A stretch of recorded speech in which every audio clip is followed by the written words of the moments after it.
everyone. Welcome to ATM. It is a fresh week, and we are excitedly ready to dispense from the abundance of information we have for you. My name is Tante Azal, and I have Rio in the building. Rio, Cool. I have beef with you. Oh yeah, tell me. During the weekends, I've been chatting you, sending you messages, and it took you forever to reply. And I was like, okay, this guy must be enjoying his weekend. While I was here thinking, okay, I should give you this information. And you were like, okay, girl, I'm Typical African man. Thank you very much for that question. God Almighty bless you. I just want you to laugh because your face has been really. somehow, but whenever they hold the camera, your mood will just change and you bring that smile out. And whenever you smile, you're beautiful. So Really? let me see. My name is Ambassador Robin Emmanuel Oluwafemi. For short, you can call me Real, like Tante said. But my weekend, one of the reasons why it was difficult to reply to anybody, I thought I was sleepwalking, Friday night stroke Saturday morning. So I left my bedroom. I went to to the toilet to pee. While I was coming back, I don't know what happened. I just made myself staggering. I fell. Oh I my had injury God. on my hand, yeah. Oh, oh, I had oh. injury at my back, then my side. It was a serious one. Why didn't you say it? No, I posted it actually, You did. but people were laughing at me instead of them to tell me sorry. So, But I was trying to I, communicate with you. I I was just feel, thinking you should have at least said something to me. well, because you start to pity me, you must start to say, oh, yeah, where's your please? Let me come and help you. I say, I don't want to Don't be too allow. sure. Don't be too sure. I could just say, oh, I hope you're fine. I hope you'll be taking care of yourself And that's well. and that's I don't understand this, Sometimes I don't even Lagos. like it when people get to pity me too much. Like, kilo day, am I worried? I will be fine. So, but I'm fine actually. My weekend was restful. I did not even go to church on Sunday. So I just had to take that rest because I was really feeling body pain and I was avoiding taking any drugs actually. So the best I could do was to rest and be fine. But I'm very much fine now. So So I'm you're very sorry for much not replying okay. your messages on No, time. it's fine. Now you've said it, I'll and probably I pin actually your pity message on my you WhatsApp. now. I'll pin your message. Like anytime it comes in, I will. So good morning, everyone. Good morning, Nigerians. Good morning, African. Good morning, world. Because of course, I know it's not just Africa you're watching us. You're also seeing us in some part of the world, in America, in Europe, and Asia, other places. So it's a privilege to be here. So if you're in the afternoon in your place or you are it's morning in Nigeria, so good morning. Of course, it is good morning from us here. And my weekend, even if you don't ask, I will just say it. You know, I love being indoor. And people will always be like, Tante, try and go out. And I'm like, but I'm having fun where I am. I'm having fun in my Inside the house. room. Yeah, I can actually have very much fun in the room, alone, having my own time and space. No, it's funny how you get to like have fun in the room alone, having your own time and To be space. honest, Not like you're chatting, not like no, no, no. you're I can be chatting, I can be watching, I can be like, I just have little activities here and there that I do to make up my day. And it has been like that. And I think I enjoy it. So I was going to Trust me, say when that's you probably try been like it, that. you will I can't discover try it. yourself the more. I can't try it. If you see Well, me being home and I did not go out, I'm yeah. just home all through. Either I'm not too feeling fine, either I'm tired, I need to get a rest. I know. But me, we just stay inside. I'm not sick. I could go out. Well, You can't even be in Lagos and you want to be, there are a lot of bills to pay, babe. well, some of us try to discover ourselves when we are alone. Like we discover ourselves when we are alone. And this life Oh is all about shit, discovering discovery. yourself. And I'm so much happy with what I'm discovering. And maybe with time, I would love going out. But for now, she I think wants to that be is home. something myself, my OD, David, I think we'll have to work on that with you. I'm going to discuss with Dami when she comes back. We really need to put your face out. Outside needs you. Well, you guys are the Lagos people. Let's see what you can do. You know, I stayed in Lagos before now, and people were like, maybe it's because you've not been going out. With time, you will love Lagos. I stayed like for 2 years.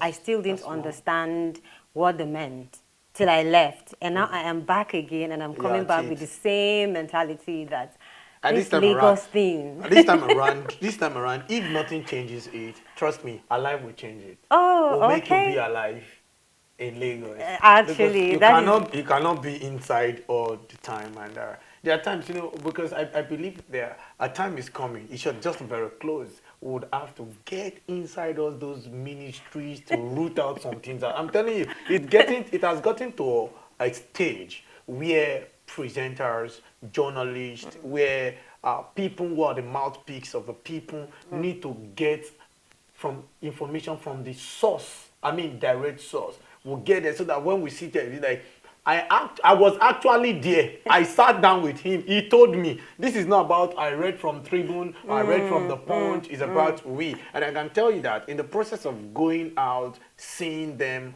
more opportunities will open here, and then more informations will open directly to us. We will quote them directly. We won't have to quote somebody to understand what they are saying. So in that process, you start going out. Before you know, you start hosting symposium, conferences, and you're out already. Hallelujah. Of course, hallelujah. I think that would be the best part of, being in Lagos. If I get to go out and it is a positive impact I'm going to get. Of course. I don't want it to be like, because trust me, But sometimes you go and have chill. No. To get some drinks. It's not like I don't like having fun. I do love having fun. But what I'm saying is that I also have fun while I'm alone and discovering Happy myself. Alone fun. Of course. Happy alone fun.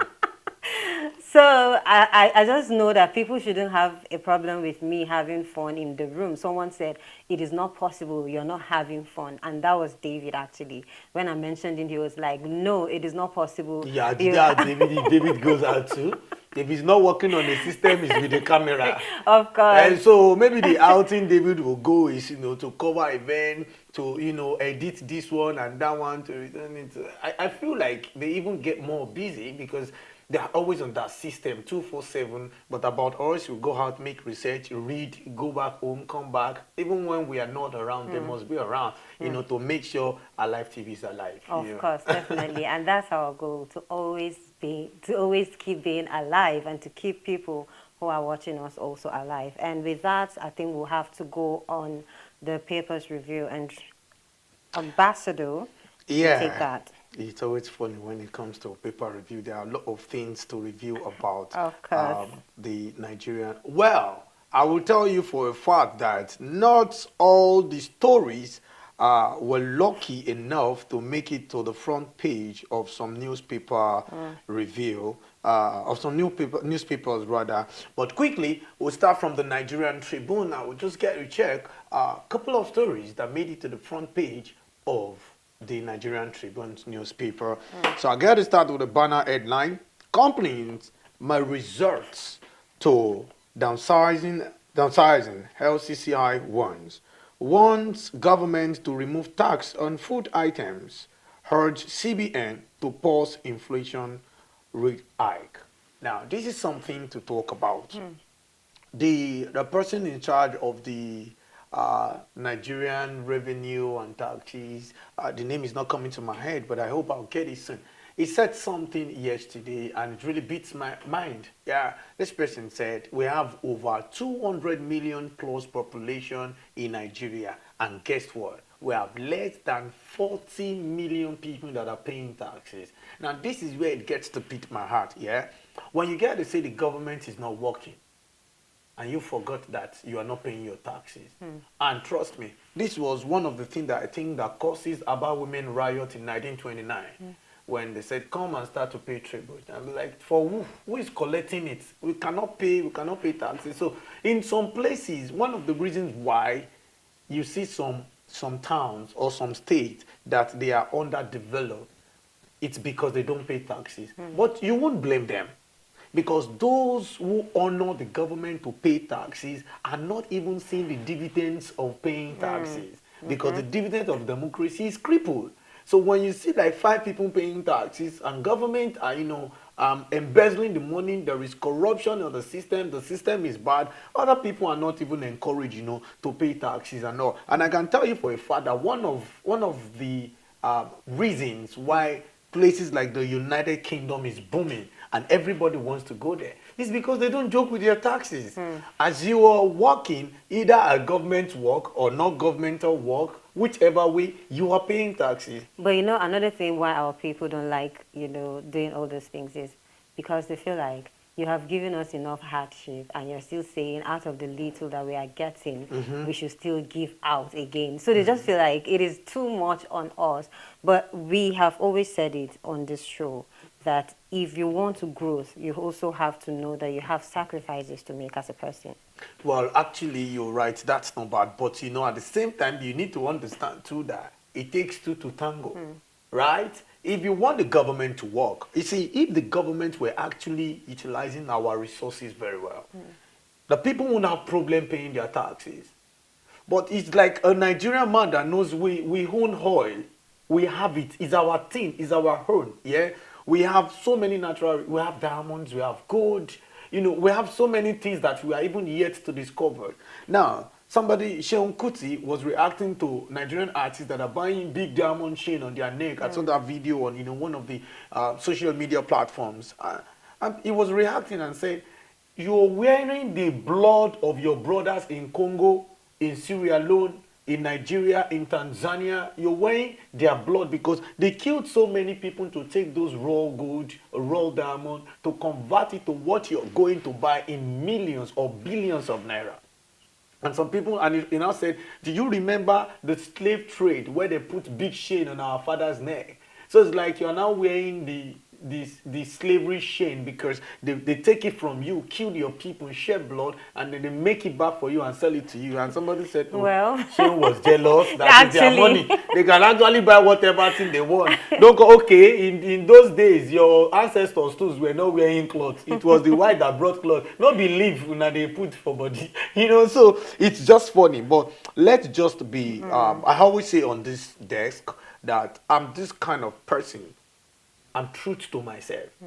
And the fact that I feel I'm one of the official MCs to the Ooni of Ife, and I hold mic to stand in front of KBC.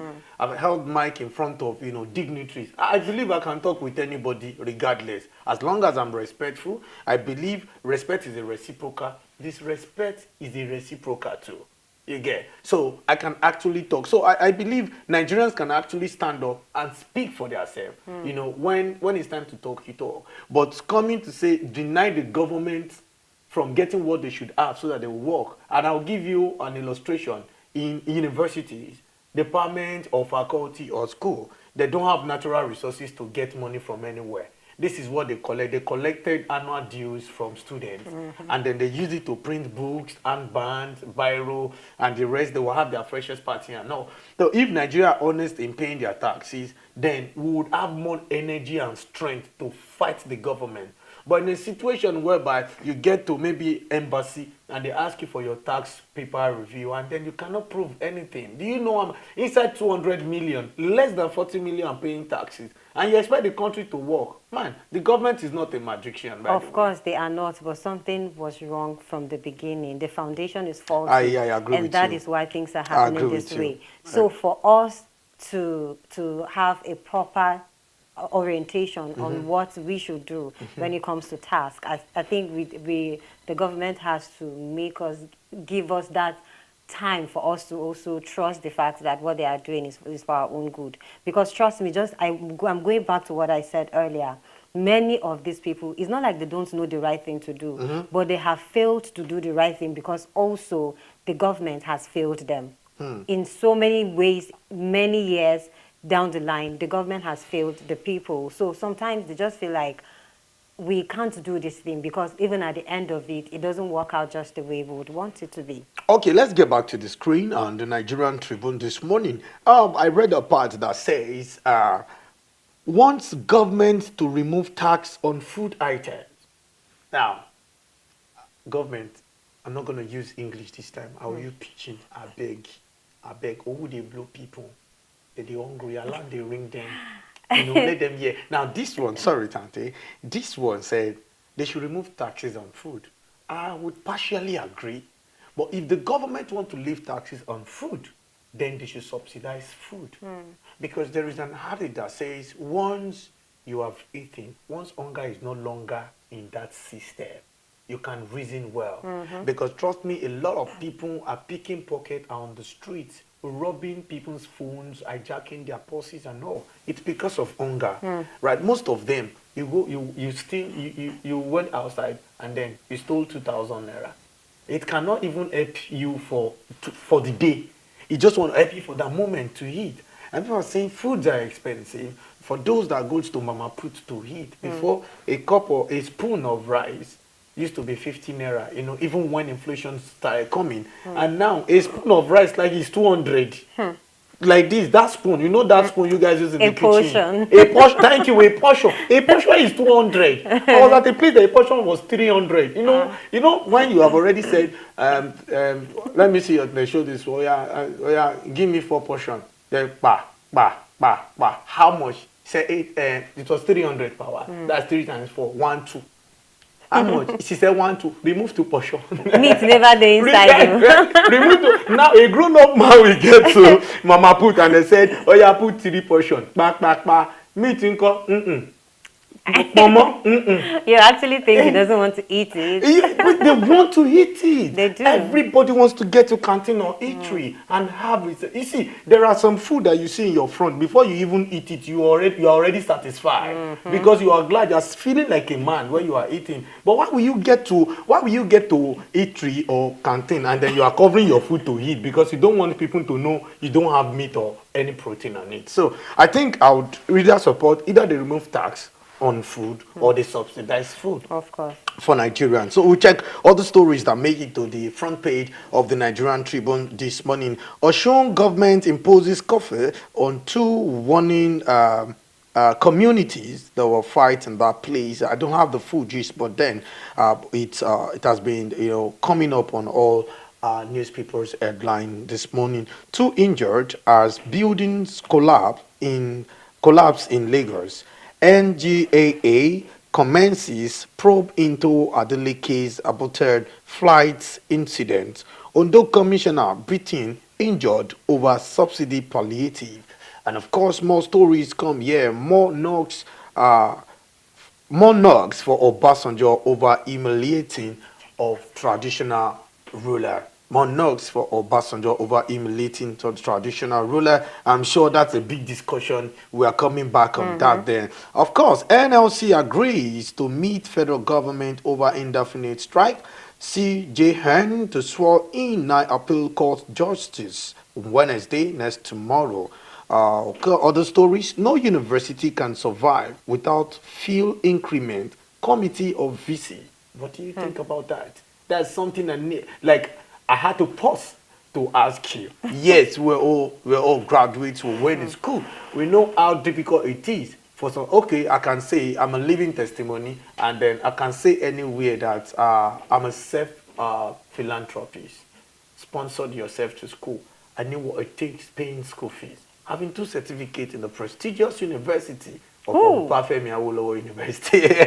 And then it was easy for us because school fees were like 15,000, 20,000. Aside from you paying your hostel fees, aside from you buying some handout, aside from doing some personal researches and all. So just school fees alone now is about to make some people go off from school. What's your thought about it? To be honest, I really pity people now. Back in the days, students, or let me say back in the days, young people used to be glad or wait for the time they will finish secondary school to say, oh, I want to go into the university. There's this excitement, there's this joy that comes with it. But right now, it is more like the educational system is suffering to the extent that it's not even encouraging to anyone to say they want to go to school. Because when you talk about the school fees is different. And when you talk about like the school I went to, it is not just the school fees that you need to, say, okay, I have actually gone to this school. No, NTA College has to do with production. It has to do with a lot of things that you have to do. So just imagine that in this present time, there are people who are actually students there. The school fees definitely has gone up. Production fee has actually gone up because everything you need, when you go to the market to get some things, they will tell you because of the inflation, because of because of the fuel price, things are expensive. You can't get it the way you used to get it. So I'm just imagining how much I have spent when I was in school, how many years ago, and then people who are actually in school right now with all this crisis going on in the educational system. It's really, really terrifying. I think the government really needs to work on that. The committee of VC is saying no school would survive without increasing school fees. I don't think that is a right statement coming from VCs that enjoy free education. I will quote one of my lecturers in school. His name is Professor I.O. Aronsi. And before I left school, he was the Dean of Student Affairs. And he said something that the only time they had to protest was when they divided their turkey from one to half. So even while this committee of VCs were in school, they enjoy free education, free food, free accommodation, better welfare, better education, good lecturers. How come that in our own generation, you want us to suffer what you did not suffer, what you enjoy? And if you check this committee of VC, I'm not even sorry to see on the national TV. I just want to remind them that most of them are actually lecturers and VCs in private institutions. And now in Nigeria, I think we now have more private schools than federal government institution or state government. I used to have the calculation in my head, but you know, it's just funny that these people are like collecting salary from government, collecting salary from individuals, and a lot of them, their children are either outside the country studying or in a private school. This is the problem. It still goes back to all these people making these rules or these laws. Their children are not here to suffer anything. Their children are actually based abroad or schooling abroad, so they don't really face all these things. Some of this, like I know people who have spent so many years in school without graduating because of strike. One way or the other, you will see people going to school and not graduating in time. And someone said, with all these things, they will now come and say, NYSC, you have to go for NYSC before you're 30, when you have to go through so many frustrations, so many things before you finish your school. Some of these schools, you have to go, some of these courses you go to, especially the medical line, you have to go for over 5 years, 6 years, and you expect somebody to finish the school and come back before the age of 30 and go for service. So many things, you know, need to be checked. The government, in as much as we know the government is trying, especially this administration is trying to see how it can strengthen our education because of the insecurity that is happening when you talk about the fuel hike, because of the subsidy, and so many schools are saying we need to increase the school fees. If not, we cannot sustain the schools. And students are saying, what do you need for school? Or what do you need? Like, you understand? Yes, no, it's worth asking. But you know, the thing is, as long as things are things are evolving now, things are changing now. So you have to, I am not saying school fees should be one of the things that need to go up for this for the country to be stable or anything. But the thing is, excuse me, with what is happening, you definitely need to, there's going to be, either we like it or not, there's going to be an increment in every sector or whatever. Yes, because there's inflation in the country. There's inflation in the country. So definitely there will be increment in everybody, but nobody's saying don't increase school fees, but increase wisely. Not going from 19,000 to 190,000. It's crazy. So it's like, how many percentage is that? So as a lecturer, as a VC, knowing for the fact that we see you to be expert in this particular field, knowing for the fact that most politicians are politicians. This is a call to service. You taught most of them. Now it is time where we need you. Why don't you lead by example by saying this is our institution? Example, Obafemi Awolowo University can actually generate electricity by themselves. You are a university. There are things that you should do. Speaking of, during coronavirus, COVID-19, how many universities were able to come out quickly during the hazard problem to say, see, we have a solution.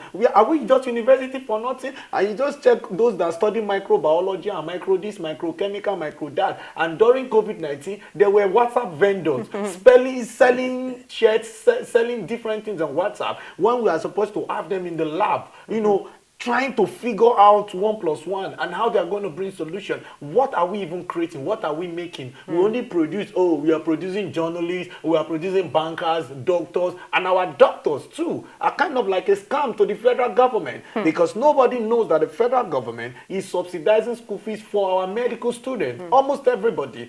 Medical students are supposed to be paying 200,000 plus, and if you check federal university, they are paying less, maybe 50,000 or less than 50,000, and when they finish, they want to jump from the country. So the government is subsidizing school fees for the medical student, and you're not making a better provision. What is the basis of saying come and live in my house when you know there is no roof there? You know when it starts raining or when the sun is too much, you will suffer for it. Why are you bringing people? So you know you would have to subsidize this thing for them, and you are not making better welfare platform for them. Well, no matter how bad a situation is, they used to say some people's situation is better than how you think yours is. So it is possible that there's someone who is actually out there on the street without a shelter, without clothing, without nothing. But then you have at least, even though the roof is not there, there's safety of four walls. Nigerians look at Tanteo. And that's why I said, listen, you would rather leave them to be outside there than for you to bring them and add to their problems. Well, a man who is not ready to get married or a man who is not ready to be responsible, there is no reason for you planning that you want to get married. So you want to bring that lady to come and suffer. Because I will tell you. I was thinking in these days, when a man is thinking of getting married, that's him thinking responsibly. No, that's not you think. See, trust me, our parents these days. Okay, thinking of marriage is, I'm not married, by the way, but thinking of marriage is one of the reasons to say you are responsible, because you're about to like add to your responsibilities and you have to take charge of it. So what I'm just saying, until when the lawmakers, when they came out to say, see, if you study medicine in Nigeria, you have to serve the Nigerian government or Nigerians for 5 years if at all you want to japa during that japa syndrome. And people were saying, no, why would you say they should? It was revealed to Nigerians that government subsidized a lot of money for medical students. I'll be like, oh, even pharmacists are like, oh. So when they just finish after the housemanship, they save, bam, they will leave the country. So it's like the government invested in vain. All right, let's talk, and we'll go on a short break this morning. We get back and we'll continue with the Nigerian newspaper review. We'll be right back. Stay tuned.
The immediate past Minister of Youth and Sports Development, Chief Sunday Dare, has applauded President Bola Ahmed Tinubu for appointing Honorable Zach Adedeji as the new acting chairman of the Federal Inland Revenue Service.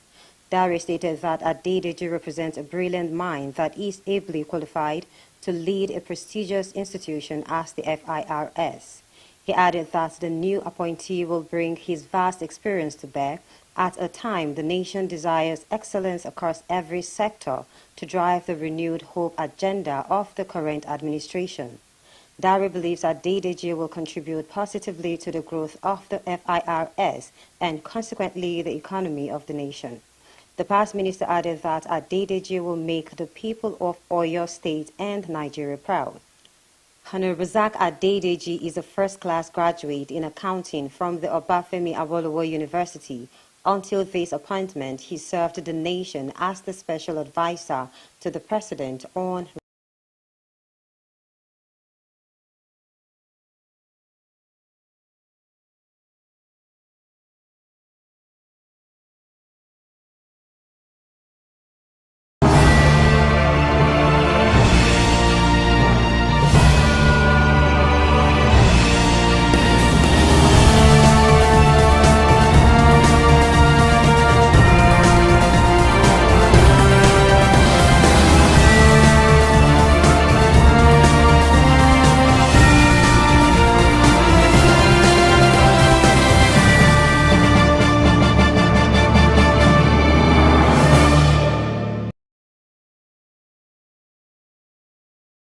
The Honourable Minister of Solid Minerals, Mr. Dele Alake, was in Australia for the 21st Africa Down Under Conference, ADU.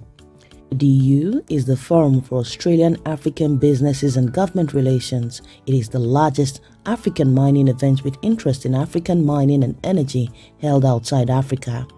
Ecstatic investors who besieged the Nigerian Ministry of Solid Minerals exhibition booth lauded the exciting package of incentives unveiled by the Honourable Minister of Solid Minerals, Mr. Alake. Some of the plans unveiled included setting up the Nigerian Solid Minerals Corporation as the interface between Nigeria and the global mining industry. Mr. Alake noted that Nigeria's lithium is one of the highest grades in the world. This was corroborated by Mr. Steve Davis and his partner Hugh Morgan of Basin Limited, who added that the lithium deposits in Nigeria occur close to the surface, saying that the company working on a nickel project has also shown golden prospects. On the sidelines of the conference, Mr. Alake had an interview with Dominic Piper, editor of Gold Mining Magazine. You can catch the interview and other activities of the ministry using the hashtag Solid Minerals Roadmap. Icing on the cake was the agreement between Nigeria's Solid Minerals Minister, Mr. Dele Alake, and Mr. Bill Johnston, who is the Western Australian's Minister for Mines and Petroleum Energy, Hydrogen Industry and Industrial Relations. It was agreed that Nigerian mining professionals can secure scholarships for technology transfer between Australia and Nigeria. These are the highlights of the activities of Mr. Dele Alake, the Honourable Minister of Solid Minerals, for this week. To join us for more next, don't forget to follow the hashtag Solid Minerals Roadmap to keep abreast of the activities of the Solid Minerals Ministry.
All right, welcome back to our live this morning. As we proceed in our newspaper review, I quickly want Tante to take us on a short trip because there is something going on that we need to pass across the information to Nigeria. Tante. Of course, there's something going on.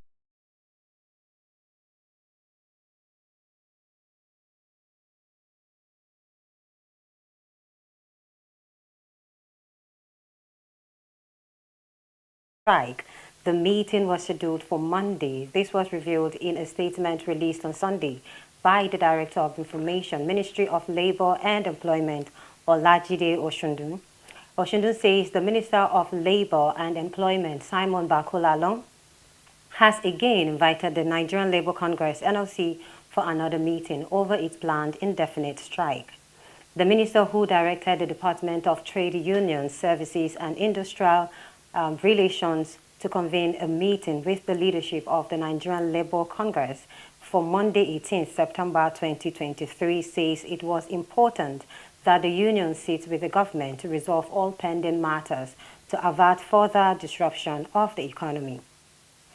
According to the minister, the administration of President Bola Tinubu will always engage the organized labor and respond to its concerns after due consultation and negotiations in order to guarantee industrial harmony, which is critical to the attainment of the renewed hope agenda.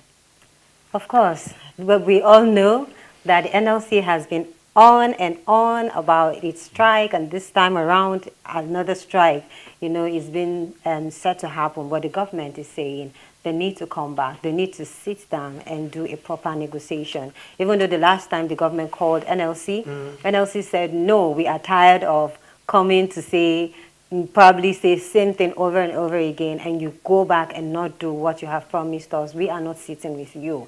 But for now, the meeting is actually scheduled for today. Let's see what really happens, if NLC is going to go for that meeting or not. Well, I would say something for a fact. I might sit down here this morning to be a little bit hard on the Nigerian Labour Congress. But because we're still coming back to that discussion, because we're still having our newspaper review, it was needed to pass across this information to Nigerians and, of course, to the world. But NLC, look at my face very well. I'm coming back on this discussion because something is really pinching my mind and I need to let it out so that I don't die of stomach pain. Real. Oh, well, going back to the paper review, let's go to the Punch newspaper this morning.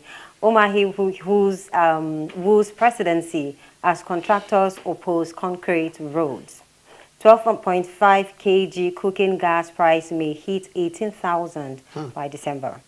Federal government Labour meets today on post-subsidy talks. Well, let's see how that goes. And another thing is marketers eye fresh fuel price hike as crude hits $94. NATO plans price hike raises concerns over federal government insistence on 617 naira per litre petrol price. Operators insist petrol subsidy returning gladly.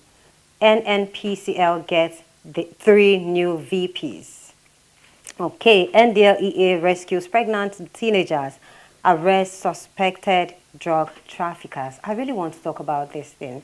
I have seen so many times where you would see, like where in Abuja there was a problem. I have seen a girl who was taken from her village down to Abuja, and they told her parents that she was coming to come and, they will probably put her in school, but she will still work with some people. I still don't understand the reason why parents will just give out their children for them to go be house girls or nannies to some people out there. Trust me, this world is very evil. This world is deadly. You can't just give people your children without you being there monitoring them. Even if they are your sometimes when you see a family, even family members, they maltreat children, not to talk of somebody you don't even know.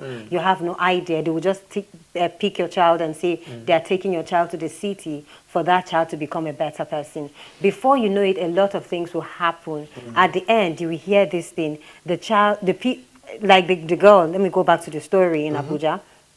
The girl finally she found her way to the nearest police station to report these people, to say they brought her from the village. This is what they told her she was going to come and do. But she came, and this is what she was doing. They were forcing them to sleep with men. And you know, most of these ladies, after they sleep with men, in the process, they might get pregnant. And some of them, trust me, many of them are actually young girls who don't really have the experience that much. 17, yes, 18, they just come out, and the next thing you're putting them in this kind of position. And sometimes you see them being pregnant, still under maltreatment. A lot of things really go on with these people. So I just feel like it is time, you know, the government took a more serious measure, you know, in stopping this kind of things from happening. You know, you ask a very vital, significant question by saying, I don't know the reason why a parent will give is poverty, my sister. Do you know there are parents who will say, even if we are going to eat sand, let's eat sand. There are parents who will say, I cannot eat sand. If somebody is coming to help you, go to the city. It is poverty. And this is just, you know, I feel like we are just seeing 5% out of 100%. There are some that do not even have the sense to say, let me go. It's not only by, you know, what's this child trafficking and having a baby factory. There are some that they use them for drug trafficking. There are some that they use them for house help. You know. Do you know some of them will get pregnant after you put to bed? They are selling your child. That's it. Now that's baby factory. They use you God. when you have pregnant. They sell your child. Now the question is, why are the people buying the child? Why are the people they are selling to? You see, when you want to start to investigate matter, you investigate from the grassroots. Why would they should arrest the parent first? But we are in a country where it seems to be kind of lawless. It seems to be kind of, oh, this government did not really care. Nigeria is a very big country. Nigeria is the most populated black state in the world, right? Are you saying Nigeria is too big for this government to handle? No, there are things to ask about. As a Nigerian, I was on this seat when I was talking about, okay, not this seat, rather, one of the decks I've sat, I was talking about palliative. And in America, during the COVID-19, they were collecting about $19,000+ as palliative. Huge amount of money that can sustain them for the year. But in Nigeria, we are dragging 2 drikkas of rice. I don't understand. And people are dying over it. And people are dying over it. So what do you want to say to somebody who, you saw a man, a big man or a big woman, drove in a very beautiful SUV, coming down, gave the mother like 100,000, say, oh, this is your daughter, let's help her. Will you come with me to Abuja? He said, yes, man. Your first week, they will treat you well, give you good treatment. By the time they will ask you to go and do this and do, they mess with them mentally. And I can tell you for a father, this thing is a scar. It will never leave the head of these children. There are many things that many people are getting these offenses and they are going on with it. Why? Because you know somebody that knows some nepotism and favorism is killing us in Africa. Because you know somebody that knows Mr. President, you believe you can do away with different kind of offenses. And that is why I want to look to the President Bola Ahmed Tinubu, to please, it is time for you to justify democracy. You have been fighting for democracy to the extent that at the point in time, he had to run. He ran to exile. Tinubu ran away from Nigeria through Benin. Dele Momodu even said the story that he was one person that helped them when they got to the United Kingdom. And then he came back. In 1999, became the governor of Lagos State. And since then, he's been fighting for democracy. And so, President Bola Ahmed Tinubu established so many agencies and commissions just for human, to get justice.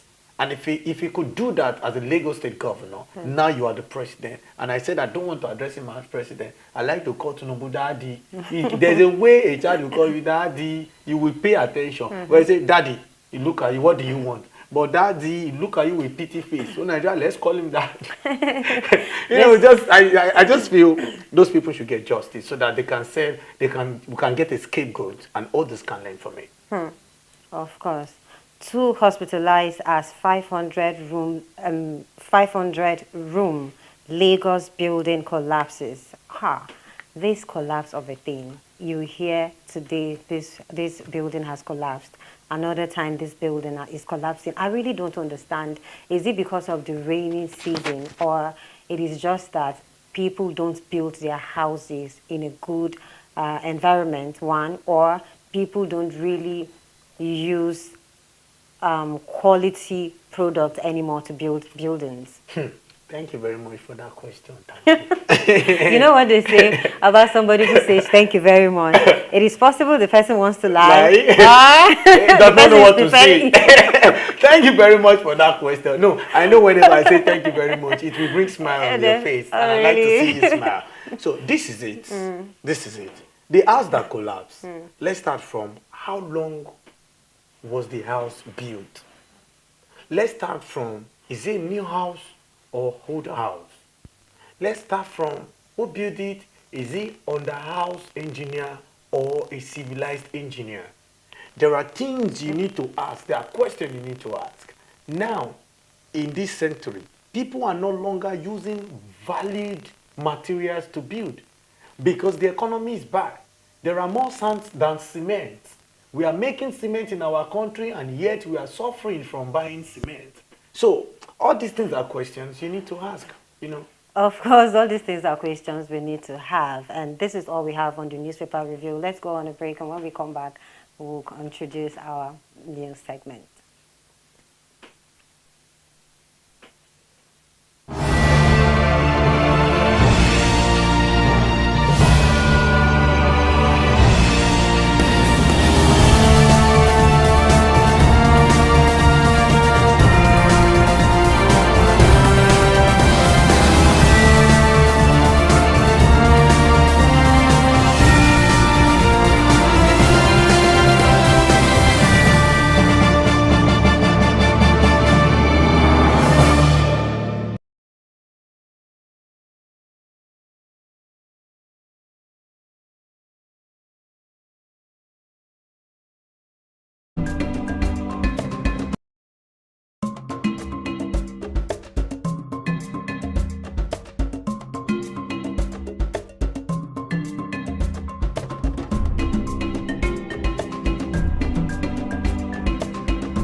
The Honorable Minister of Solid Minerals, Mr. Dele Alake, was in Australia for the 21st Africa Down Under Conference, ADU. ADU is the Forum for Australian African Businesses and Government Relations. It is the largest African mining event with interest in African mining and energy held outside Africa. Ecstatic investors who besieged the Nigerian Ministry of Solid Minerals exhibition booth lauded the exciting package of incentives unveiled by the Honorable Minister of Solid Minerals, Mr. Alake. Some of the plans unveiled included setting up the Nigerian Solid Minerals Corporation as the interface between Nigeria and the global mining industry. Mr. Alake noted that Nigeria's lithium is one of the highest grades in the world.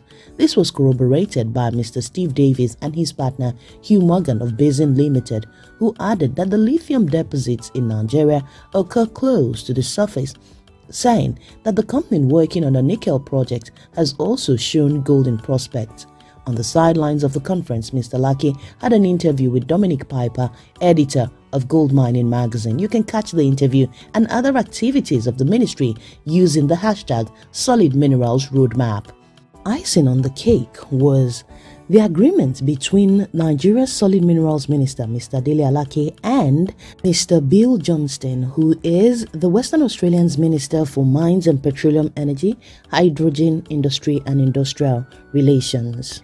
It was agreed that Nigerian mining professionals can secure scholarships for technology transfer between Australia and Nigeria. These are the highlights of the activities of Mr. Dele Alake, the Honorable Minister of Solid Minerals, for this week. To join us for more next, don't forget to follow the hashtag Solid Minerals Roadmap to keep abreast of the activities of the Solid Minerals Ministry. Honorable Minister, Mr. Dele Alake.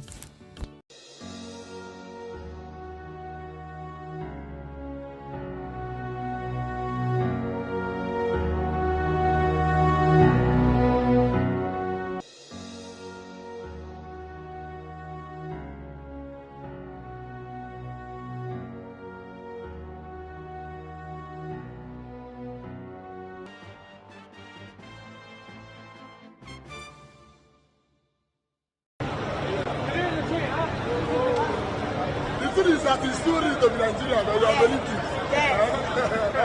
Come on, God bless you. We are happy, we are happy. Lagos State is working. We are happy about that. We are happy. No more suffering in Nigeria. If you're not in Lagos, you don't sorry.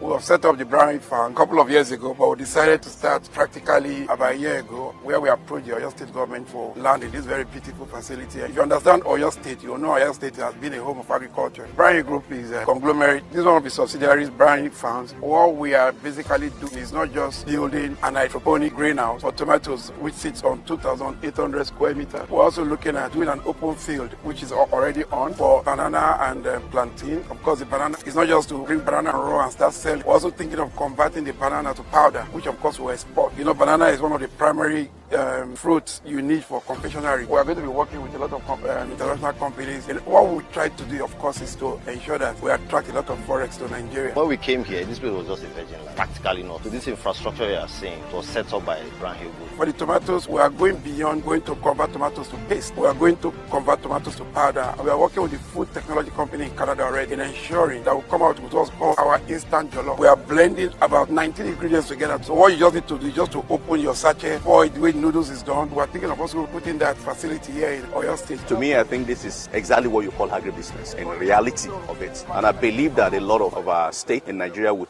take a cue from this, and even within Africa, where government stays where they belong in ensuring that they provide enabling environments, the right kind of a policy, and allow private sector to lead and thrive. We are very, very thankful and grateful to the government for what they have done, giving us the enabling environment. Everything the governor has said he will do, he has done. Governor Oluwaseyi Makinde, for your state, has provided the enabling environment by allowing this land, building the infrastructures, around it. And then you see the several kind of a private sector that are in this place. I mean, now you can see what we have seen on the Brown Hill Farm here. Have expended this amount of money to create this kind of a value chain, around agriculture, within this state. Look at the road, 36 kilometers, beautiful road. When my CEO and my MD came here, at first, they got discouraged. And I said the governor gave me his word. And today, he's been vindicated, by providing the enabling environment. This is what we want in Nigeria, where governor sees things and they do it. This will go a long way, within our country and in our states.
The Honorable Minister of Solid Minerals, Mr. Dele Alake, was in Australia for the 21st Africa Down Under Conference, ADU.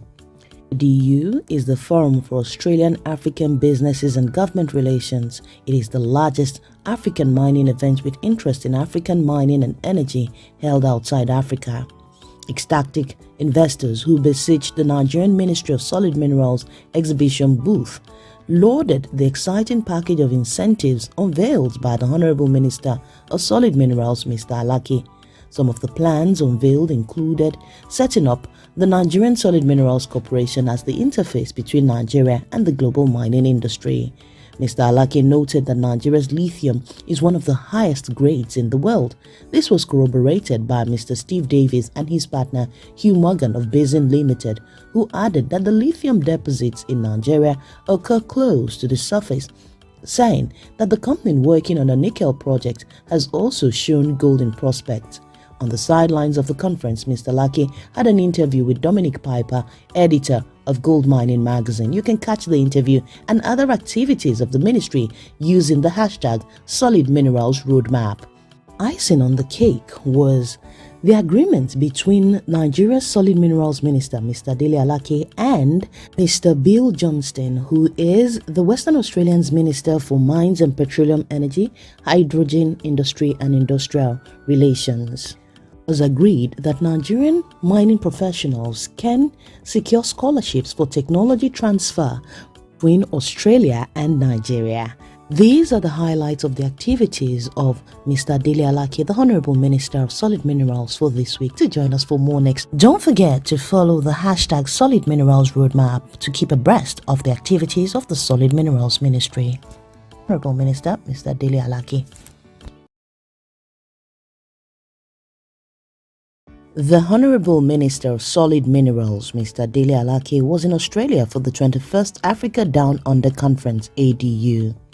ADU is the Forum for Australian African Businesses and Government Relations. It is the largest African mining event with interest in African mining and energy held outside Africa.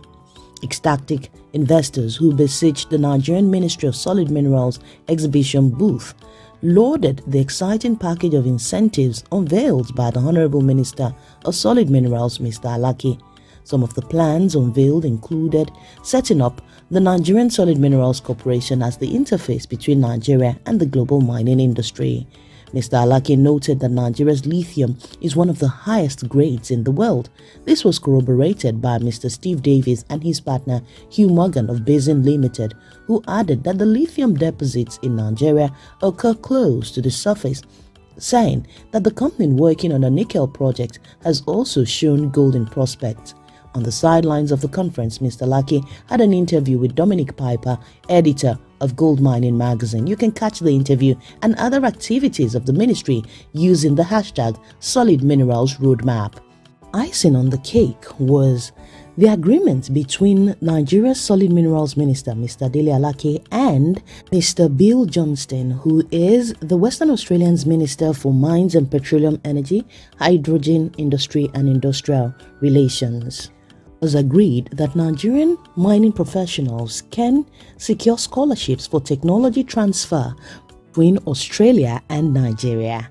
These are the highlights of the activities of Mr. Dele Alake, the Honorable Minister of Solid Minerals, for this week. To join us for more next, don't forget to follow the hashtag Solid Minerals Roadmap to keep abreast of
You're welcome back. It is still alive this morning, and we have been having a wonderful discussion in the studio with you. And my dear sister, Dami, has joined us in the studio. Finally. Dami Lola! You're here. It's nice to see you this morning. It's nice to see you. Of course, and you do too. Yes. My main Dami, guy. you know, when we opened this show with understanding how our weekend went. So we would like to also know how your weekend went before we go straight up into the conversation we have in brief. My weekend was actually beautiful because I just had time to do a whole lot of, the girl stuff. And I must say, I had a beautiful one. All right. Thank you, Dami, for joining us. And we will be talking about the Obasanjo, scandal and what he has actually done. I was thinking something was going to be prompted for me, but Obasanjo has been up on the social media for saying or commanding the Obas to come up, and his wife has come up to say. All right, let me read from this. Taiwo, the wife of former President Olusegun Obasanjo, on Sunday asked for forgiveness from the Obas and Yoruba race over a recent action of her husband. Recall that Obasanjo, who was a special guest of honor at the commissioning of projects executed by the Oyo State Governor Seyi Makinde, had chastised some Yoruba traditional rulers for not standing up to accord him respect as a former president. He consequently ordered them to stand up and recognize his presence. Obasanjo says, and I quote, "Please, please, all of you, the traditional rulers, I greet you. Thank you for your presence. But let me say something. Anywhere there is a governor or president, no traditional ruler has to stand up and greet the governor or the president. Please, in the Yoruba land, we respect two things, age and position. The governor's position is superior to that of any king in as much as he is a governor. When I was a president, I prostrated for kings openly, but indoors the king would bow down for me. Let us respect our culture." And then in response to that, his wife, however, in a statement on Sunday titled Oyo Kings, a plea for forgiveness, Mrs. Obasanjo, who has two children for the former president, asked for eternal forgiveness and pardon from all Yoruba sons and daughters worldwide, fathers and mothers, youths, teenagers, children, Christians, Muslims, traditional worshippers, and all. And she is asking for forgiveness for, her husband. I just hope the husband will not fire her for coming outside to answer. I believe women have a whole lot of things. Well, before we go into the discussion, we would like to have Abiola Ismail, who is a public affairs analyst, to have this discussion with us. Hello, Abiola. Good morning. Good morning, Abiola. You're welcome. Thank you. Welcome to the show. So let us know your own take on this development. What I heard about what happened between former President Olusegun Obasanjo and the others in Oyo State, I felt bad because, one, former President Olusegun Obasanjo is an old man, that is a traditional man, and he understands what I mean. And when you look at the days of the colonial masters, when who have been colonized, they also use these traditional rulers to get to the subject, and they also gave respect to traditional rulers. Then they call it indirect rule. We go through the traditional rulers to the subject to let them know what you want to achieve. So if the British can give our traditional rulers, can give them that respect that they deserve, I wonder why President Olusegun Obasanjo has to use that derogatory statement for them to stand up, that they need to respect the elders. What do we call, who are people that we call traditional rulers? They are the king, they are the ones that are over subjects in the community.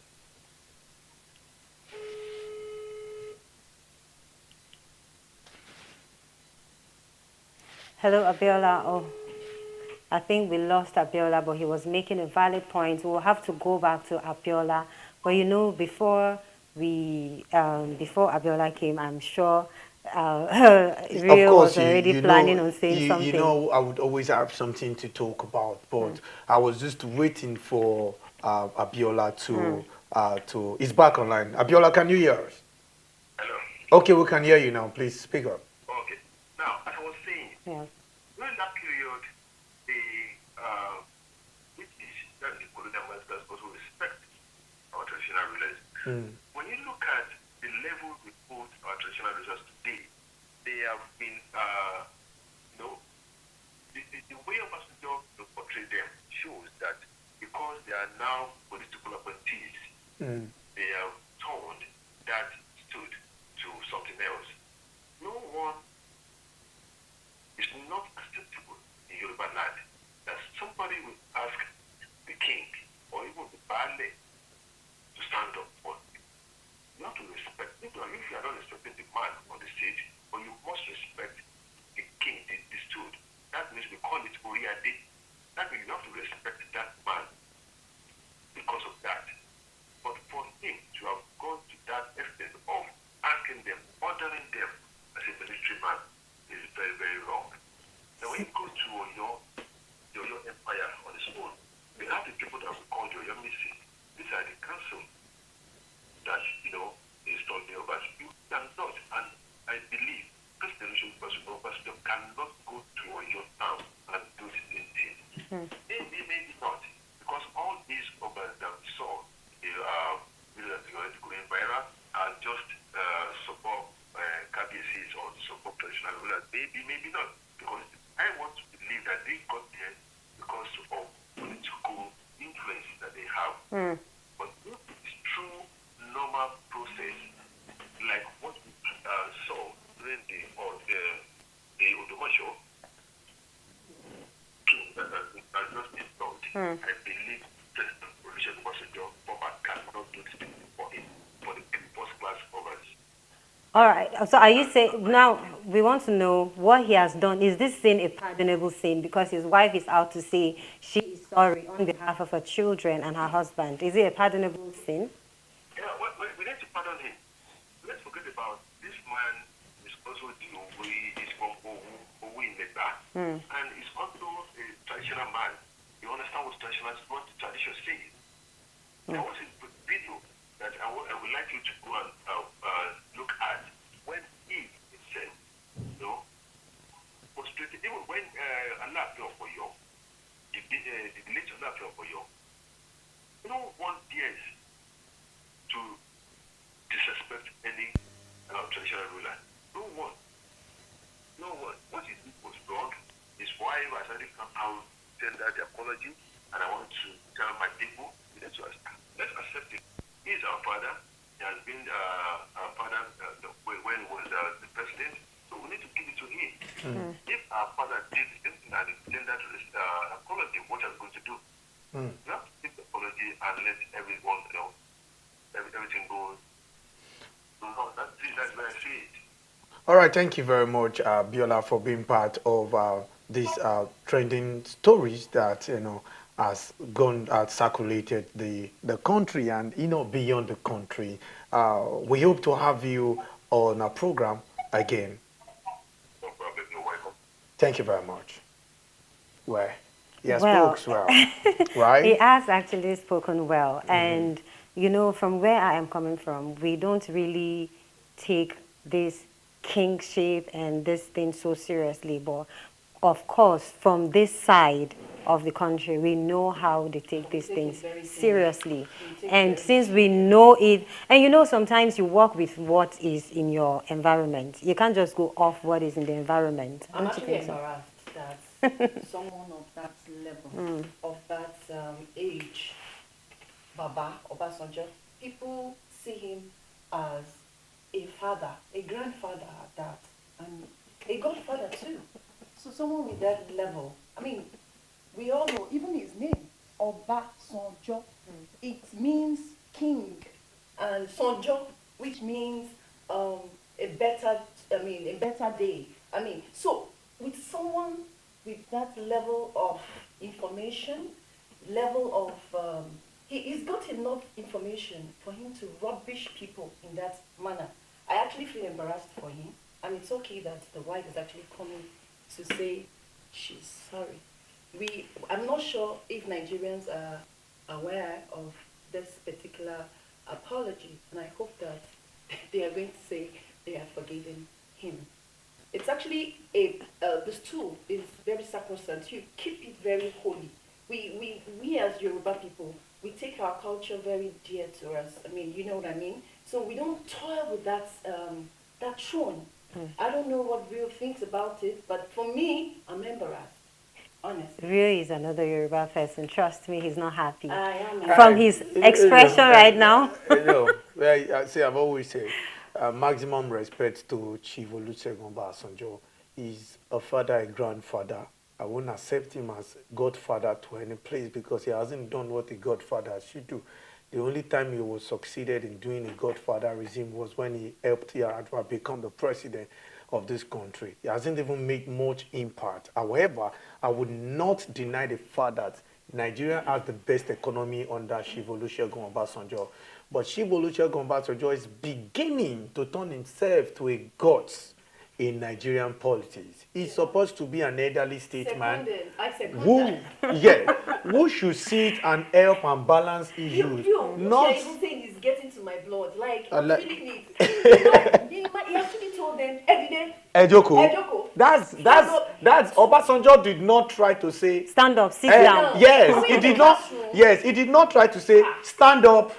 And after, okay, let's just quickly let's play the video so that our audience can get to listen to. Then we'll continue with the conversation.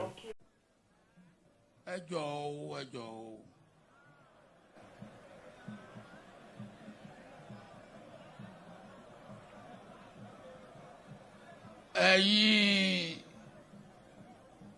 lọ́balọ́ba orí adé mo kí yín kú jókòó. Ẹ ṣé tẹ́ wà ń bí ṣùgbọ́n ẹ jẹ́ kí n sọ nǹkan kan. Ibi tí gómìnà bá wà tàbí pírẹsidẹ́ǹtì bá wà kò sí ọba náà ó láti dìde fún gómìnà tàbí fún pírẹsidẹ́ǹtì. Ẹ dìde.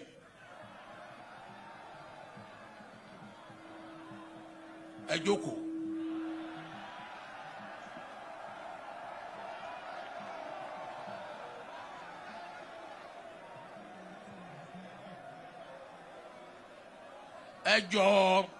Ẹ jọ̀ọ́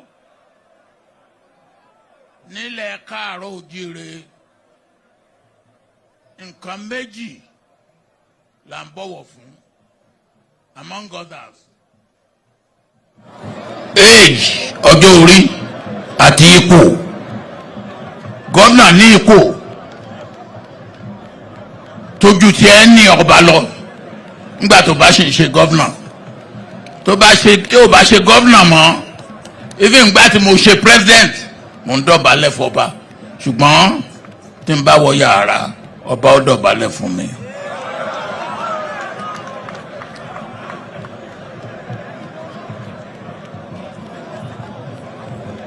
So ẹ jẹ́ kí a gbé àṣà wa ká gbé lárugẹ.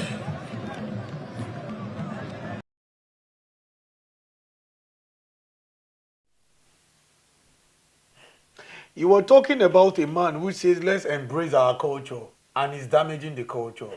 At this point, Baba Obasanjo should carefully contribute to anything that does not have anything to do with the development of this country.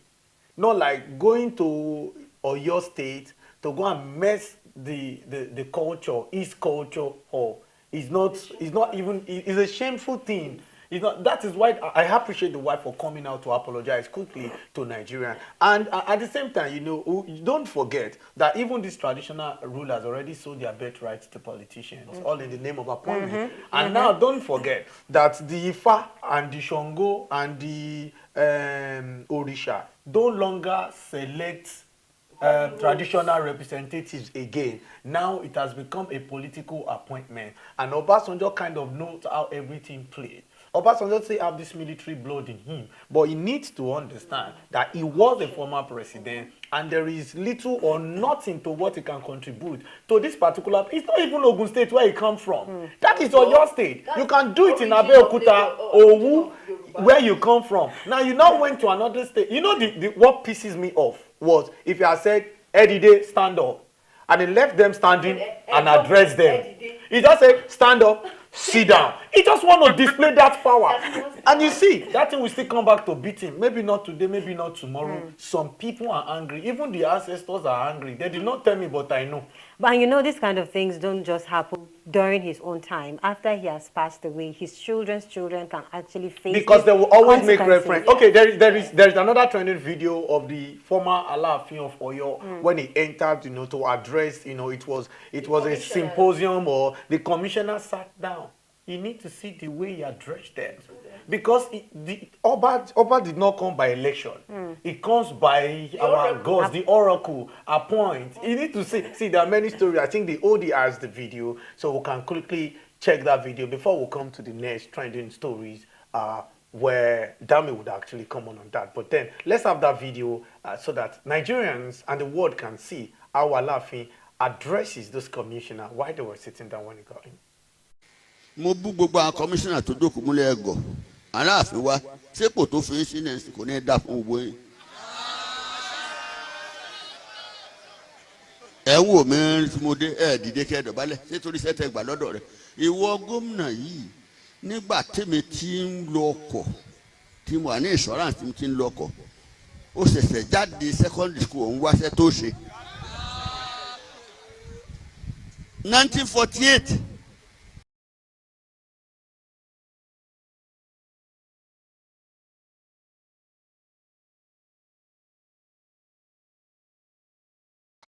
Mo bú gbogbo àwọn commissioner tó jókòó múlẹ̀ ẹ̀gọ́ Aláàfin wa sépò tó fi ń sínú kò ní dá fún gbogbo yín.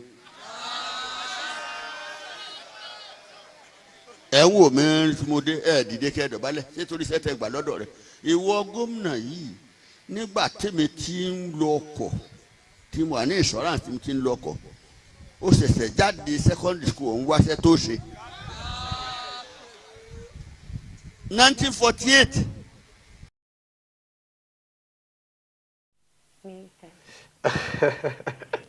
Really, I think you have to explain what just happened there on that video. No, I'm lost. He felt a little bit disrespected. You see, when it comes to commissioners, you are all appointees of your governor. If the governor has even sat down, maybe better, commissioner sitting down, when Alaafin, that's one of the first-class monarch in Nigeria, not just Yoruba land. And he was saying, see, the person who appointed you, when I got my first car and I was working in one insurance company, that was when he just finished secondary school. How dare you sit down when I'm here? No, and there are some kings that are even bigger than kings. There was a time when one Oni of Ife, not even the last one, the one before the last one, when he came to Awojale of Ijebu-Ode to have one or two meetings, I think maybe meeting Ojude Oba, most of those kings stood up. They will now drop their, what's it called, this thing they hold, dummy, this Ileke or Irukere, the hostel. Everybody now dropped it down because they can't bow for the king. But it's that form of respect. Obasanjo just want to bastardize our tradition, and God will not even let him do. In as much as I want to understand how people are so pained about all these things. If somebody had come from the north, and if somebody like Babangida had come from Niger to come and do what Obasanjo did, we might not be that pained. And they won't even do that. But somebody who claims that Hausa people like he might not understand, Hausa man might not understand what Yoruba traditions really means to them. But they also understand tradition and kingship. Of course, because everybody has. Kingship. Everybody has. See, this Mr. Biola was talking about, colonial system, that era. We already have existing structure in the Hausa and the Yorubas. We respect our traditional rulers. There's another trending video of the former governor of Kano State. It's actually there's a video of him where he described the late Ado Bayero as a mere public servant. I think there should be a prompter to show us what the video was talking about. Gradually, traditional rulers are losing their respect. See, they are losing. Yeah. The thing is, politics has entered. So many people are, like, no matter how you want people to work correctly, they are also thinking for their own greedy and selfish reasons. And that is why some things are going on wrongly. Let's watch the video. Trying to make the Emir of Kano something which he is not. Not, yes. Let me tell you this, my friend. I will advise you to stop talking about this Emir of Kano. The way you press people and the way our political opponents want to regard the Emir, that is not the way we regard the Emir. As far as we are concerned, we the elected government of Kano State, as far as we are concerned, as far as I, the governor of Kano State, is concerned, the Emir of Kano is nothing but a public officer. I read in the paper that somebody said, I said he's a civil servant. I never said so. I didn't say he's a civil servant. He's not a civil servant. He's a public officer who is holding a public office and who is being paid from public funds and whose appointment is at the pleasure of the governor of the state, and who can be dismissed, removed, interdicted, suspended if he commits an offense. And there is nothing absolutely unique about Ado Bayero, Emir of Kano. He is equal to any one of my 8 emirs. And believe me, if he commits any offense which will make it necessary for us to remove him, we will remove him and we will sleep soundly.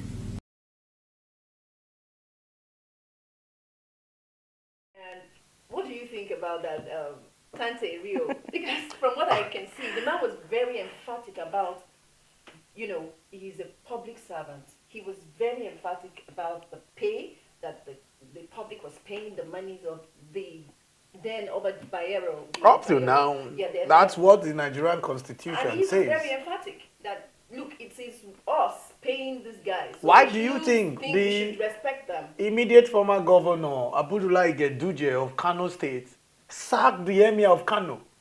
If truly our ancestors are not sleeping and the gods are not sleeping, would they be looking and let them remove? I think the white people did a little bamboozle. Because, on us. Oh yes. Before now, before the amalgamation of 1914, we know that there was a particular system that we, you know, customary. We had more powers. The Obas had more powers.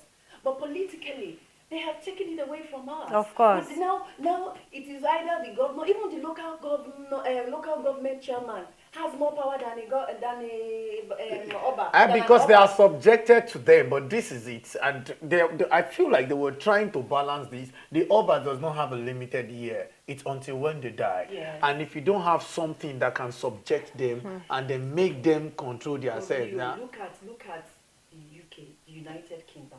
They have an Oba. It is an Oba. Which of is, course now, King Charles. England. Yes. So what is the differentiation? Let's juxtapose. Because we want to copy and we did not copyright really well. Now listen, if you're talking about King Charles, is the king of the United Kingdom of a developed country. Aside from a developed country. This is Nigeria where we have 3 major tribes. Now let me use Yoruba. Let me use Hausa for example. You have the Emir of Kano. You have the Sultan of Sokoto. Who do you want, if they call the 2 of them, who would be recognized? Who do you think want to be? We have different divisions. We have the Western region. That's what I'm saying.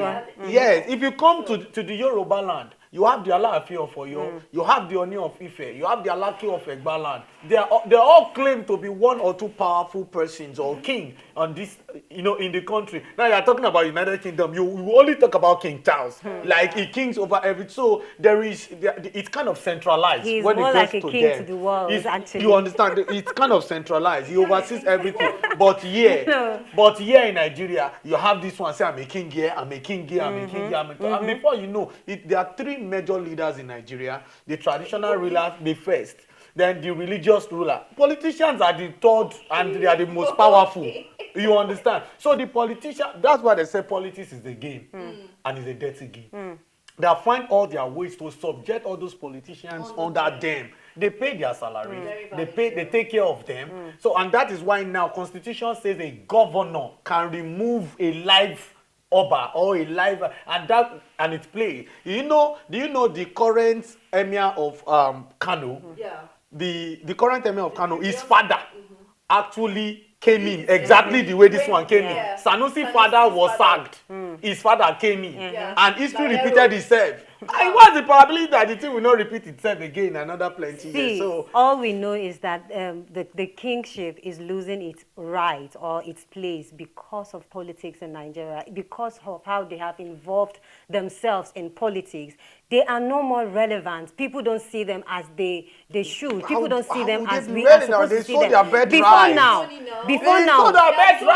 Before now, when you talk about kingship, people are like, the king is passing. Everybody wants to look who is there. You know, it is more like a coming of Jesus Christ. Even their foot soldiers were respected. Why won't you be? So what happened now? Why won't it be? All those times, our ancestors strikes with immediate alacrity. Like now our ancestors are sleeping. And they don't even take egg and money and sacrifice now. Excuse me, this is the generation of New Testament. Our ancestors no longer eat food on the T-junction again. You take them out. There's pardon. There's pardon.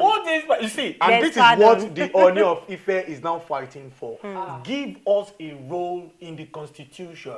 Let the Obas have a role to play. However, they have a role to play, but it's too traditional to the extent that our elite politicians believe we can actually get. Meanwhile, this king should even be more powerful than them. But it is what it is in Nigeria.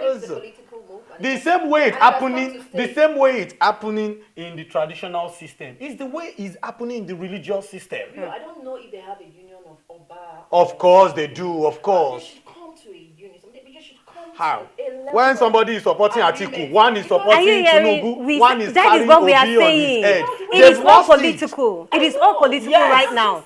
And you cannot succeed when this one is for this one, this one is for the other person. Do you think that Buhari did not have the power to talk to Genduje to restore Sanusi back or not to stop him? But Sanusi was a threat to Buhari administration. He's always coming out. He was outspoken. He was the former CBN governor. He knows what he was saying. They called meetings several times and he would not attend. And he was beginning to become a threat to Genduje's government. The people were all at the back of the emir instead of the back of the government. And okay, this is what I'll do. I'll get up on this palace. I mean, for the fact that a local government chairman can have more power than even an Oba is something that a local government that they appoint to, because they don't used to do election. He was appointed. Hey, this country, we need deliverance and prayers. And you will still bow. You say, you just wonder how can Nigerians just obey even the king of England? As of those years, when we have our Obas, they were so powerful. No, those years too, we have powerful kings. Trust me. That's what I'm saying. Trust me. What Obasanjo did,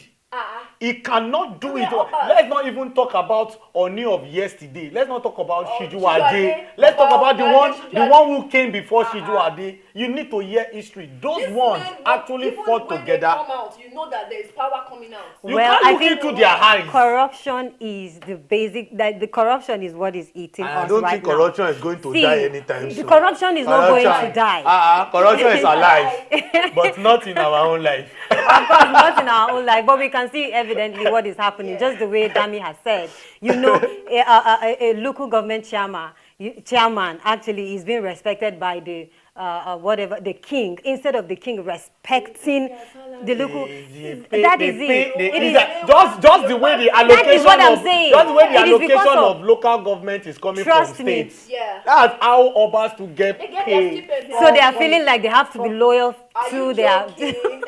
But you will not forget the fact that they are still very powerful too. No, they are still very powerful. Constitutionally, they can be knocked out at any time. Anytime.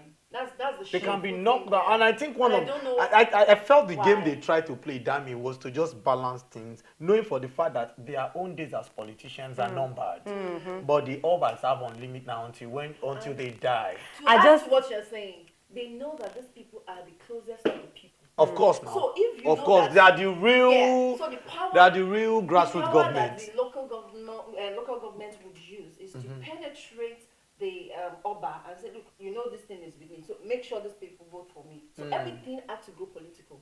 And you know, whatever is given has to go through the local government chairman before you get to any local traditional worshiper or anything.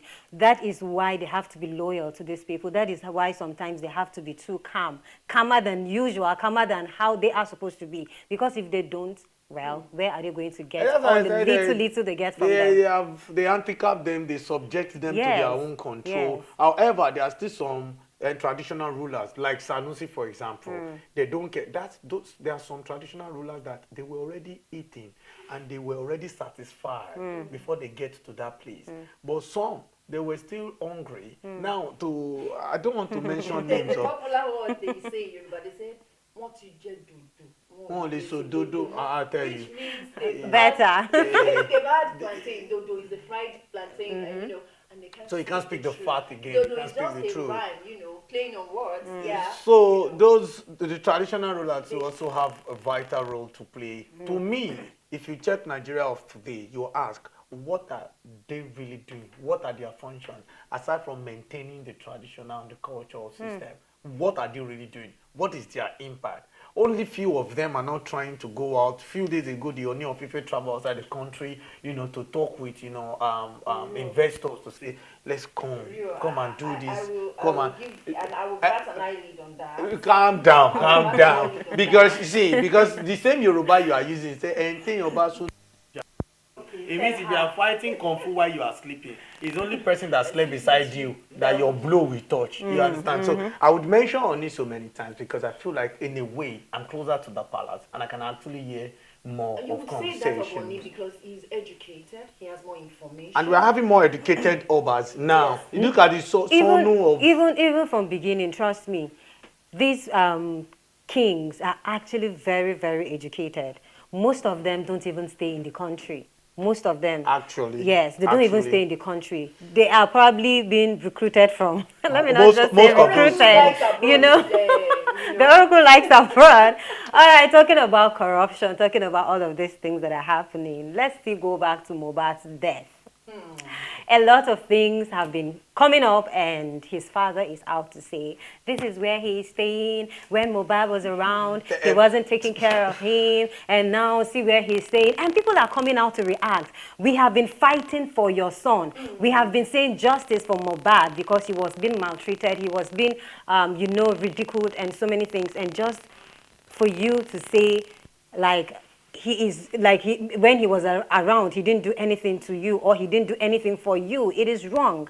People are out to say positive things and you're out to say, no, your son didn't do what, and what for you. And, you know, the internet is just going on. Well, there are a lot of things to say about that. But since we have to go on a short break now, when we'll come back, we'll start this conversation with Mohbad's death and, of course, the involvement of the family.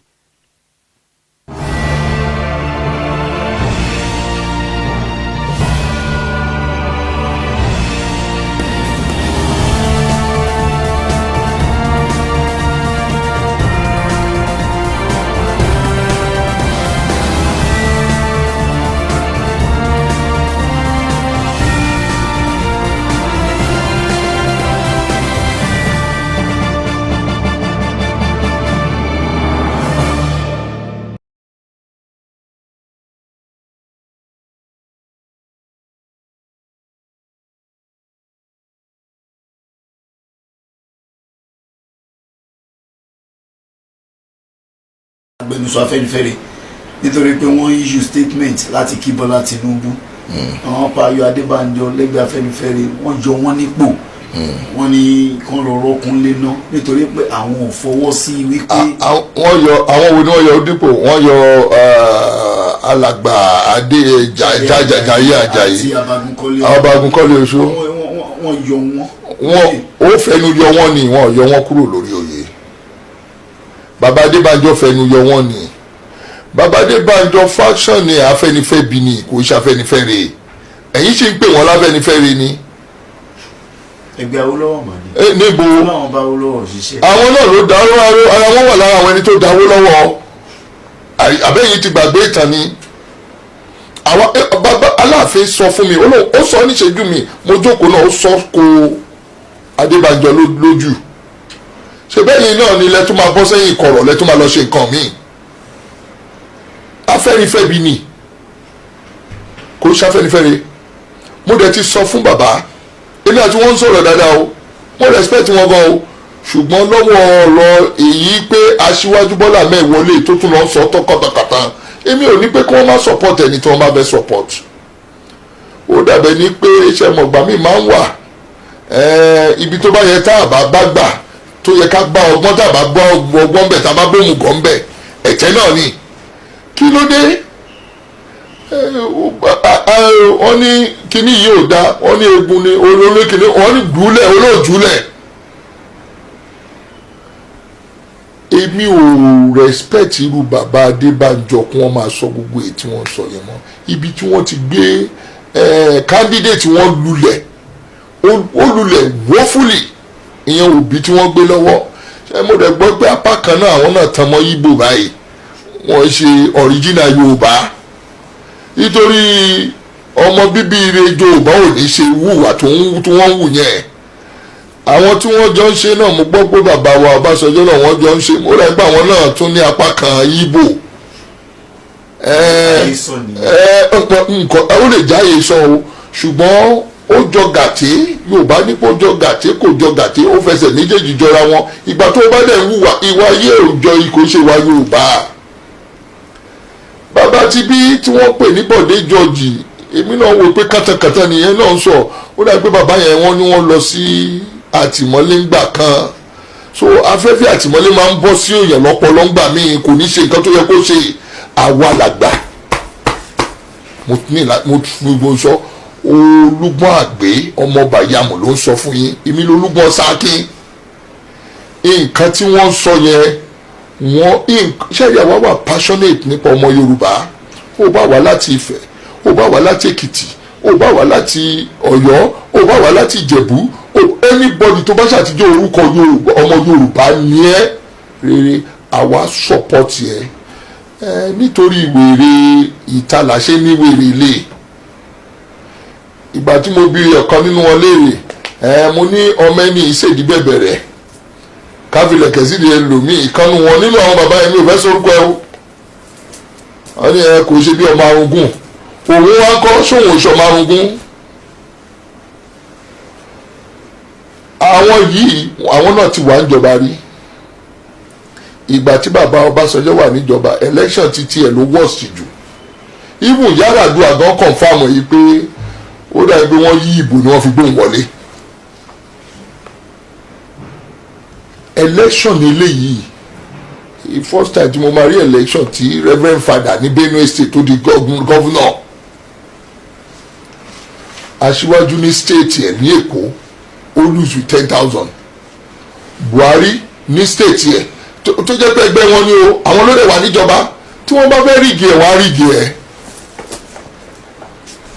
tí wọ́n bá fẹ́ rígi ẹ̀ wá rígi ẹ̀ ẹ bá wo election tó lọ àwa Yorùbá àwa tá a jẹ́ Ọ̀yọ́ nìyí mísì ẹ̀ rárá Ọ̀yọ́ mísì ẹ̀ 33 local government gbogbo aládìlíbẹ̀ fàṣíwájú ọmọ nítorí ọmọ wa ni àwa lọ yọ ọ́ ẹ̀ẹ́kọ́ta ilẹ̀ Yorùbá ibi ìbàlú wà àwọn Ọ̀yọ́ yìí ni bí Yorùbá bá máa gún régé náà àwọn Ọ̀yọ́ ni tí ò bá ní gún régé náà àwọn Ọ̀yọ́ ni àwọn Ọ̀yọ́ gọ́gọ́ la ṣọ̀tẹ̀ márùn ṣùgbọ́n àwọn ò lè bọ́ síbi ọ̀tẹ̀ nítorí pé àwa ń sọ pé ó gbọ́dọ̀ dá Ọ̀yọ́ ló mọ̀ tẹ́ ṣe o bó lọ́mọogun ẹ̀yìn rẹ o ẹ mọ̀ pé tí Ọ̀yọ́ bá dọ̀bálẹ̀ oró inú ẹ̀ báyìí bó ṣe máa lóṣù nìyí ẹ ǹlẹ́ bàbá wa o ìsálàáfíà lẹ́wà o ṣé dáadáa lẹ́wà o kò dénú Ọ̀yọ́ ń gbà mí o ṣùgbọ́n tá a fi lè sọ pé eléyìí dénú wa àwọn Ọ̀yọ́ táwọn Ọ̀yọ́ fi lè dé tó a fi.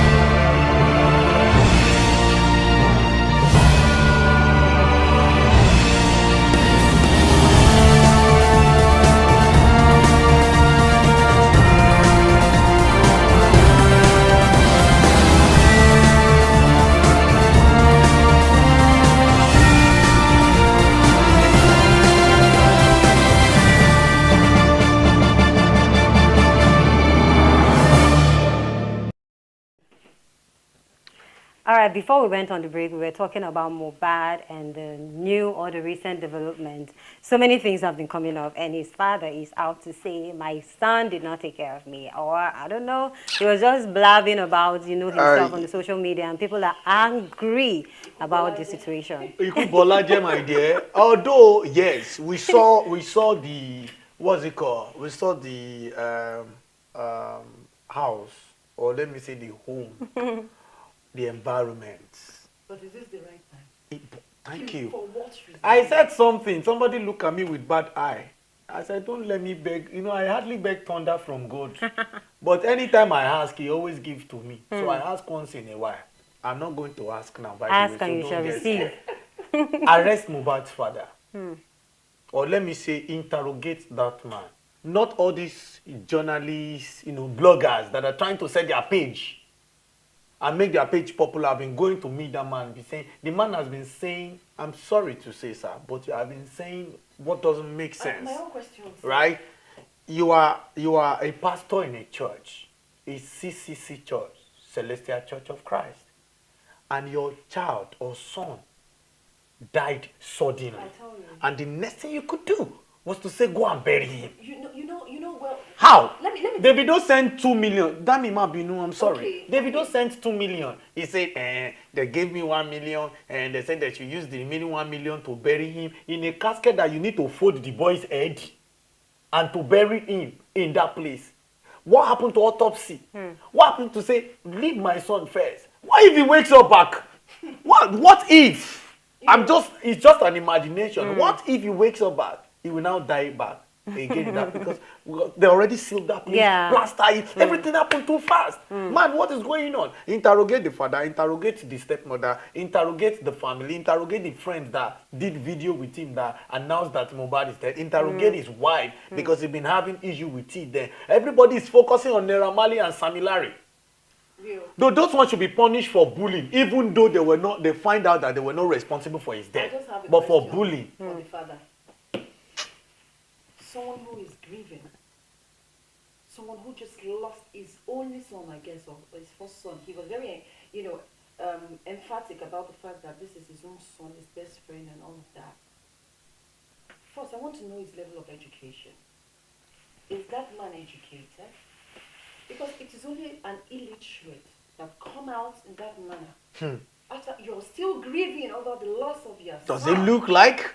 You're supposed to be grieving. Thank you. You come out there to show us a video of your house. Who cares? I said, this is where I live. Who cares? I did not collect any property.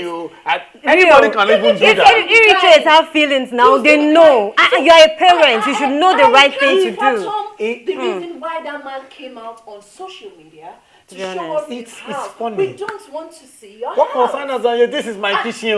This is the thought pickup the wife that- bought for the daddy. He bought this pickup. How will you buy this kind of pickup for? Can you imagine? For somebody that the dad is not up to a week. You know, in Yoruba, Arrest and I the know father. the man is a Yoruba man. When a father loses his son, I can understand. He can lose himself. You know that he may want to have the death, covered, and maybe they want to bury him so that they don't weep for too long. Maybe that's the decision he had. I'm not saying it's the best decision. With the way things are turning now, people are beginning to, suspect I why don't know. did he I have to think just bury him could it be immediately. that he was really looking for the sympathy or empathy of the people so By- they can donate money for More him. money. If I say that man talk again, Nigerian police should get that man. What did I say? On social media, I had to comment. I was like, Daddy, why are you talking nonsense? Imagine I the did not know when mother. I typed it. Look at the way people were liking it. I was like, no. So I thought the mom was late. No, the mom and the father were separated. And the man got married to another one. And the mom, he doesn't have character. That's why the mom left him by at 8 years old. Are you not seeing how well the woman is living? So which means it is very possible, yes, it is very possible because of the type of character he has. And the woman has The to take son, care of she left and the son took care of his mom, even not know? taking care of the dad. With you this even kind of know? action he's doing right now, I understand the reason why probably Mohbad didn't take care of him in the first place. Mohbad was a carpenter. Mohbad was just. But he became a celebrity. He was yes, you can be a celebrity. Actually, we are in Nigeria. You can be a celebrity and be broke. And we do not know actually. You understand? Immediate family. He just got married. His baby is just 5 months old. It's just 5 months, less than 5 months, like 4 months plus. He's still in the labor market. He can still work. After all, he's a pastor. No, the in man church. is not getting he can proceeds still from work. the office. Does he not have his own What is house? our business with his Oh my pushing God. his And chairs? funny enough, celebrities have been coming out to say, oh Mohbad, we have failed you. In your lyrics, you have said it all. He said and it. nobody gave you the He attention said you There needed. was a particular track. It said that they should not get him even at the dying minutes. You know, I felt really bad for that. You know, people And did some of not the songs realize he when said, he if I said die he was young- walking, he was walking dead.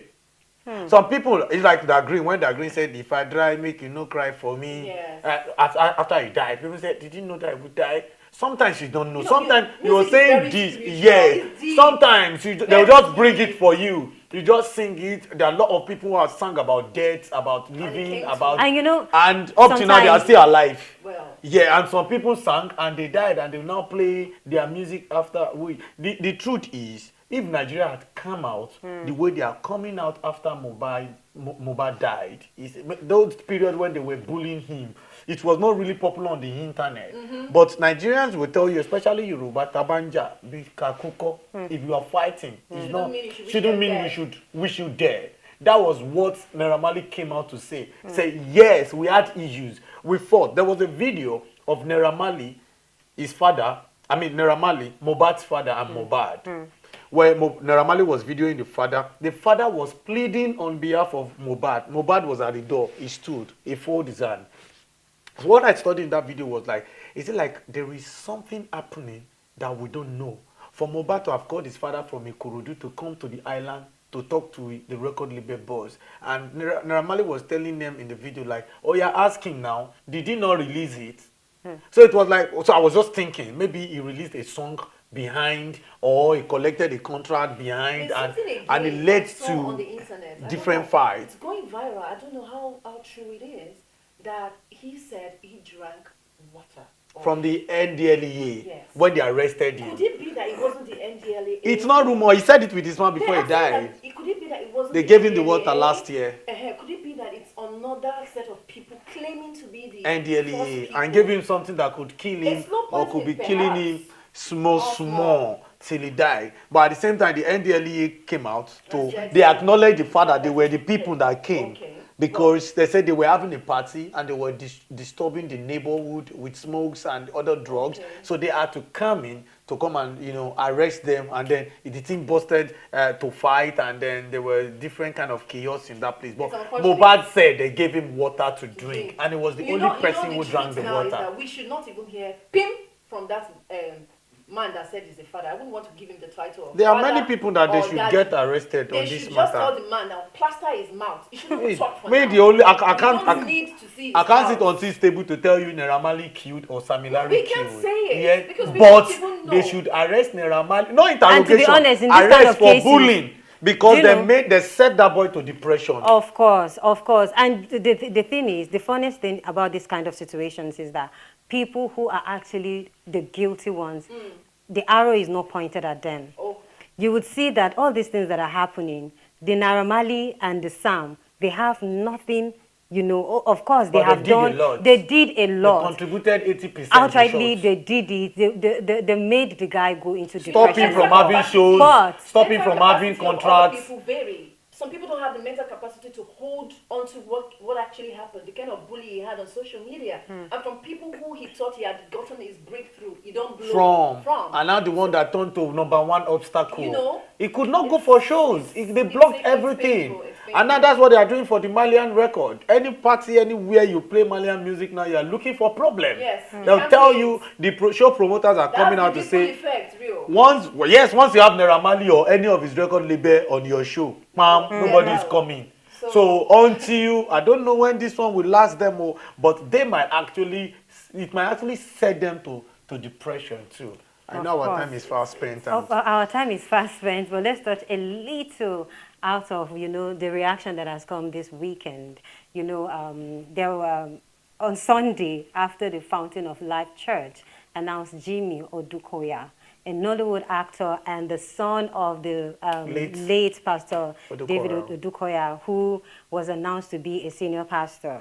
And Jimmy Odukoya is an entertainer.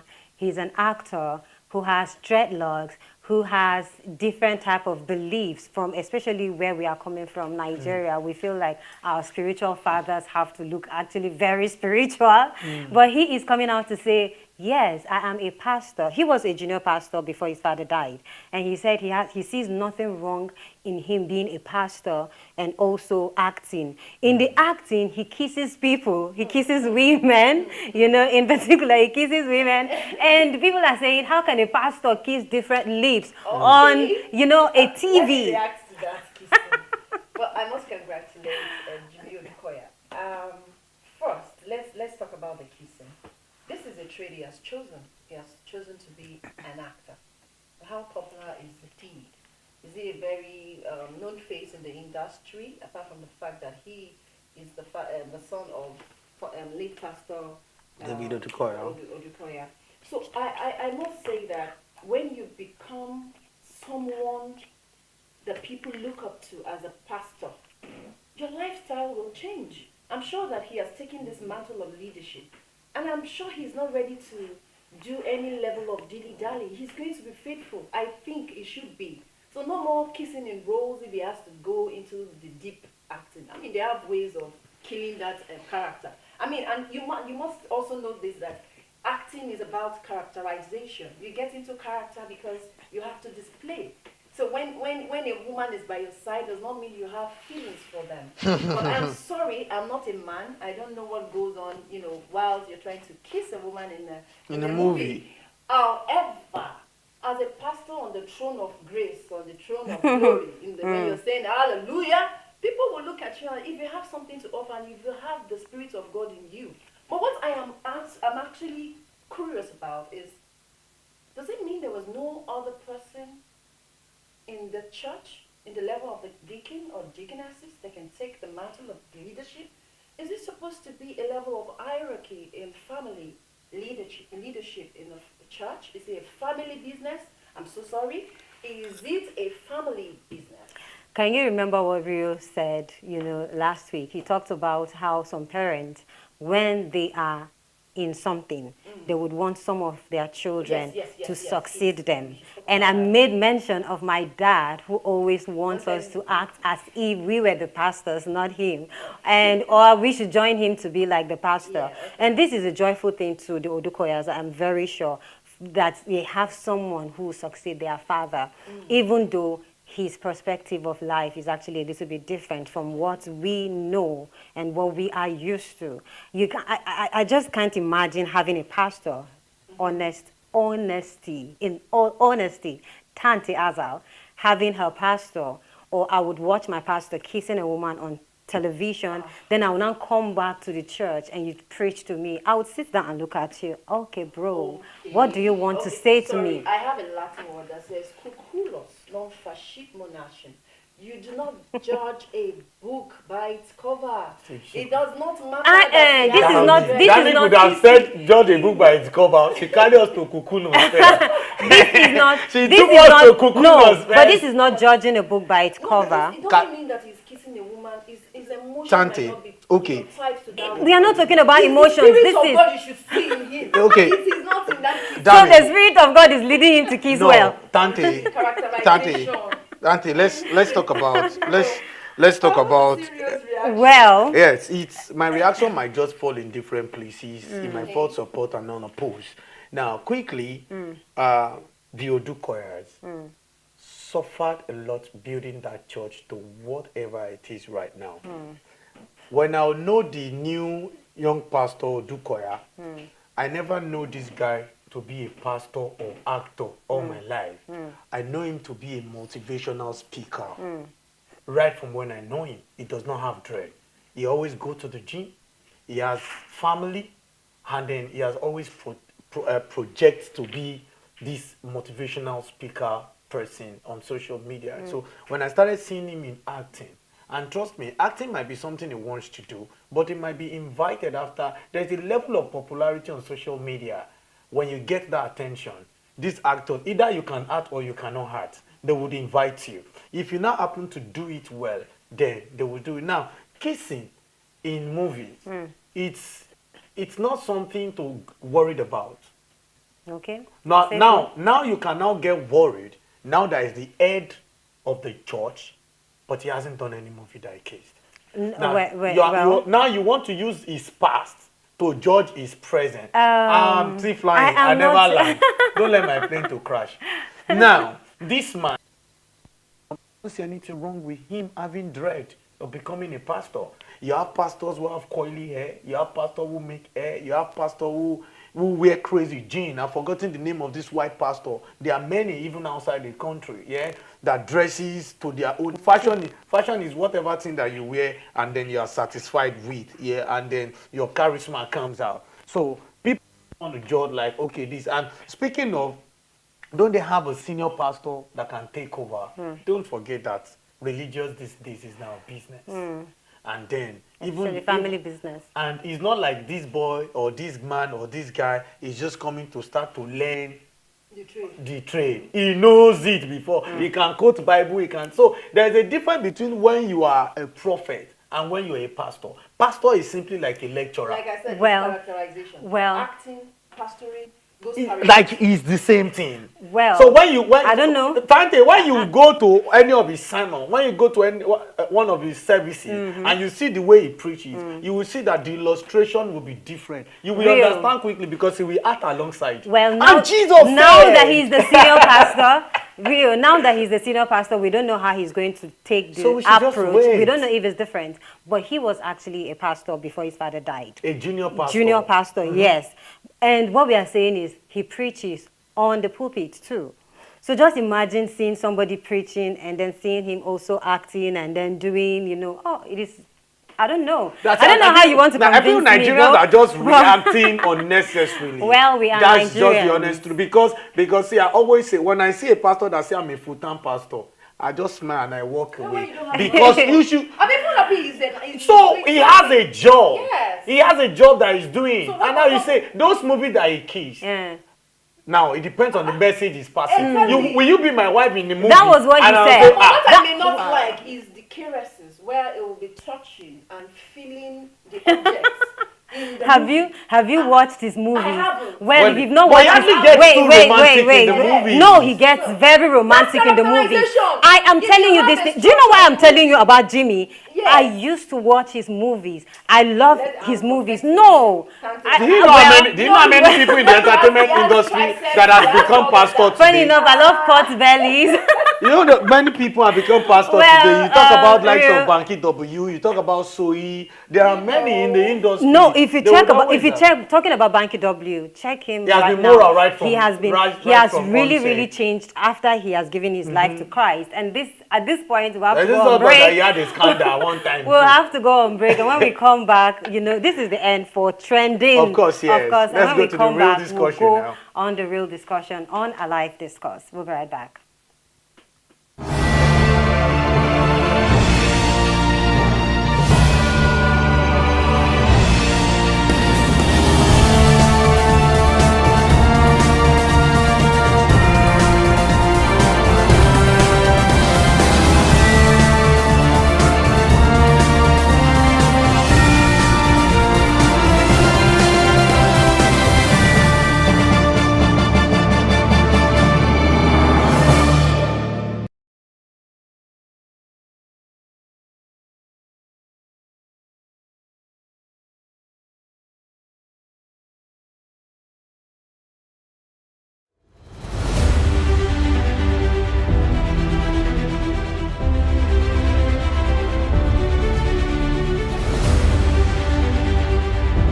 On Alive TV, taking a look at events in Nigeria.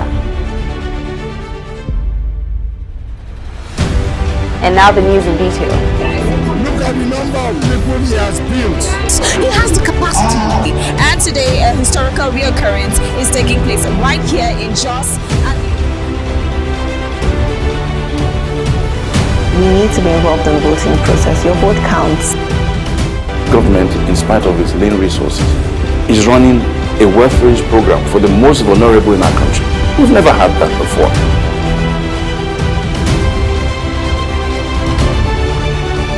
Welcome back. Nigeria should be competing with countries like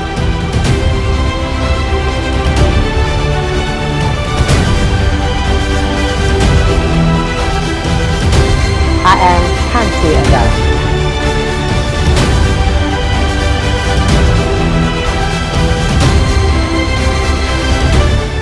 Alive News, keeping it fresh. All right, welcome back. And on this segment, we have someone already waiting up for us online, but I'll have to give it to Rio, for introduction. All right, thank you very much, Dante. So, on the discourse on our live this morning, we have the privilege to have Alhaji Adebi Akim Bolagade, Secretary Forum of Apex Leaders in Ibadan North Local Government, a retired educationalist and a trade unionist of the NUT origin, a APC chieftain in Oyo State, an author of books and social commentator. Good morning, Alhaji. Yeah, good morning. It's my pleasure to be here. Okay, thank you, sir. And NLC has been talking about strike off and on, and people are wondering why are they calling off and calling on strike, meeting with the government, and the negotiations don't really stand. So I want to have your own opinion on that. Thank you. On the first instance, it is an established fact that it is the labor force, public labor force, that creates wealth which sustains the nation. That is one. And the source of our wealth in this very country is the government, most especially the federal government. And the insertion of this administration as economic policies are taking its toll on the welfare, its toll of hardship on the welfare of every citizen. The NLC, as the conscience of the state, cannot fold its hands and maintain criminal silence and pretend everything is well. So it is the right of the NLC as a labor movement to revolt against obnoxious policies and broken pledges on the part of the federal government. As it is now, the government ought to have accommodated or factored in the new minimum wage, wage increase to reflect the true situation of things in form of palliative to the public workforce. That the federal government keeps on promising, and the sovereign continues another bucket. So I think in order to appease its team members, I think the NLC reserves the right to issue strike notice. And if the government on its own does not even accede to its request, I think it will make good or real strength of calling out or the workers across all the federation. All right, let's talk about the division. As it is now, I am of the opinion that the government should find a way of sitting down with the representatives of the NLC to find a way out of this ending disaster. Because once the economy is already in a very bad shape, and any fight of this very particular nature will worsen. Okay. Let's talk about the division between NLC and TUC, because it is more like, is it that the government are having better negotiations with TUC, or the NLC is not getting a positive response from the government, and that is why they are pushing for the strike? Because TUC, the last time NLC said they were going on strike, TUC said they are not going on strike with NLC. In fact, they even said it was a premature, amateur strike. Thank you. Just like you said, there isn't any much division between the two labor movements. It's only a matter of time while the NLC indicated to act now. The TUC on its own decided to give the government a 2-week ultimatum. So, definitely, whether we like it or not, so the NLC and TUC are operating on the same pedestal. It's only the timing that matters. Because the welfare of their members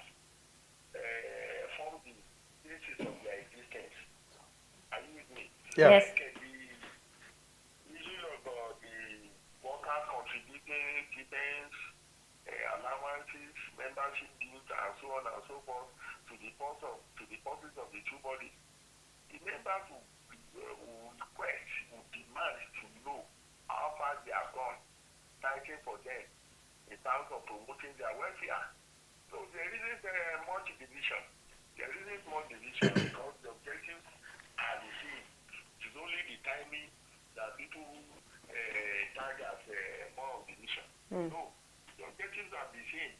To protect the interests of their senior members, most especially on matters related to their welfare. Two, to act as the conscience of the state, because in the informal labor sector now, they are feeling the heat. They are feeling the pains and pangs of this harsh economic policy, most especially the oil subsidy removal. So I think in order to save the situation, the government should act fast. Government having spent over 100 is enough. I think the committee which was put in place the other time to work out modalities for wage increase, so that we ought to have completed their job. So ought to have completed the job instead of dragging the matter until the worst happens. So I think it's over to Okay. Alaji, thank you for those beautiful response. But then, it seemed that the people are losing their confidence in NLC because of their inconsistency, and I'll tell you why. It's getting to look like, is there a political motivation for NSC or on and off strikes, on and off there? And however, when the president said subsidy is gone in his inaugural speech, a lot of us were expecting the NLC to react with immediate alacrity. However, the NLC took, a little time. Maybe they were trying to dialogue or bargain with the government.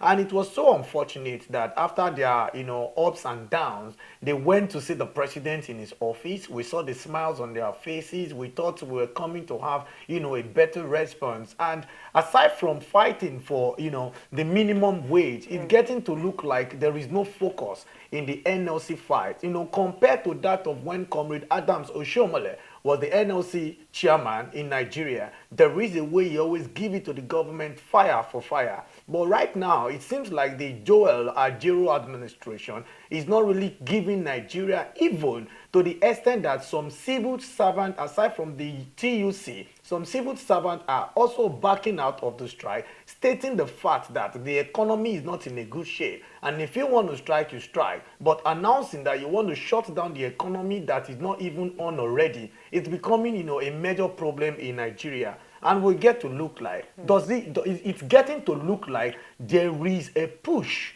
or a political influence or a sort of motivation from some politicians who are aggrieved of the previous, of the recent concluded election, as some people are pushing the NLC. What is your take to that?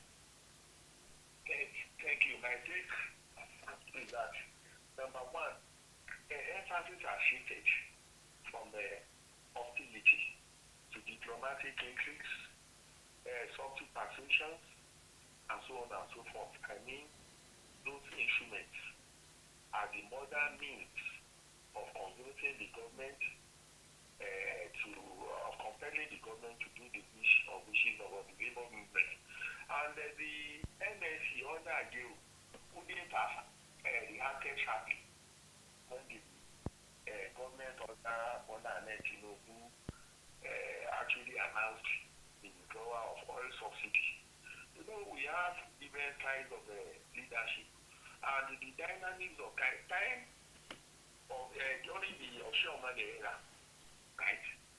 Years back, I think over a decade and a half or so, that was what that very occasion and period demanded.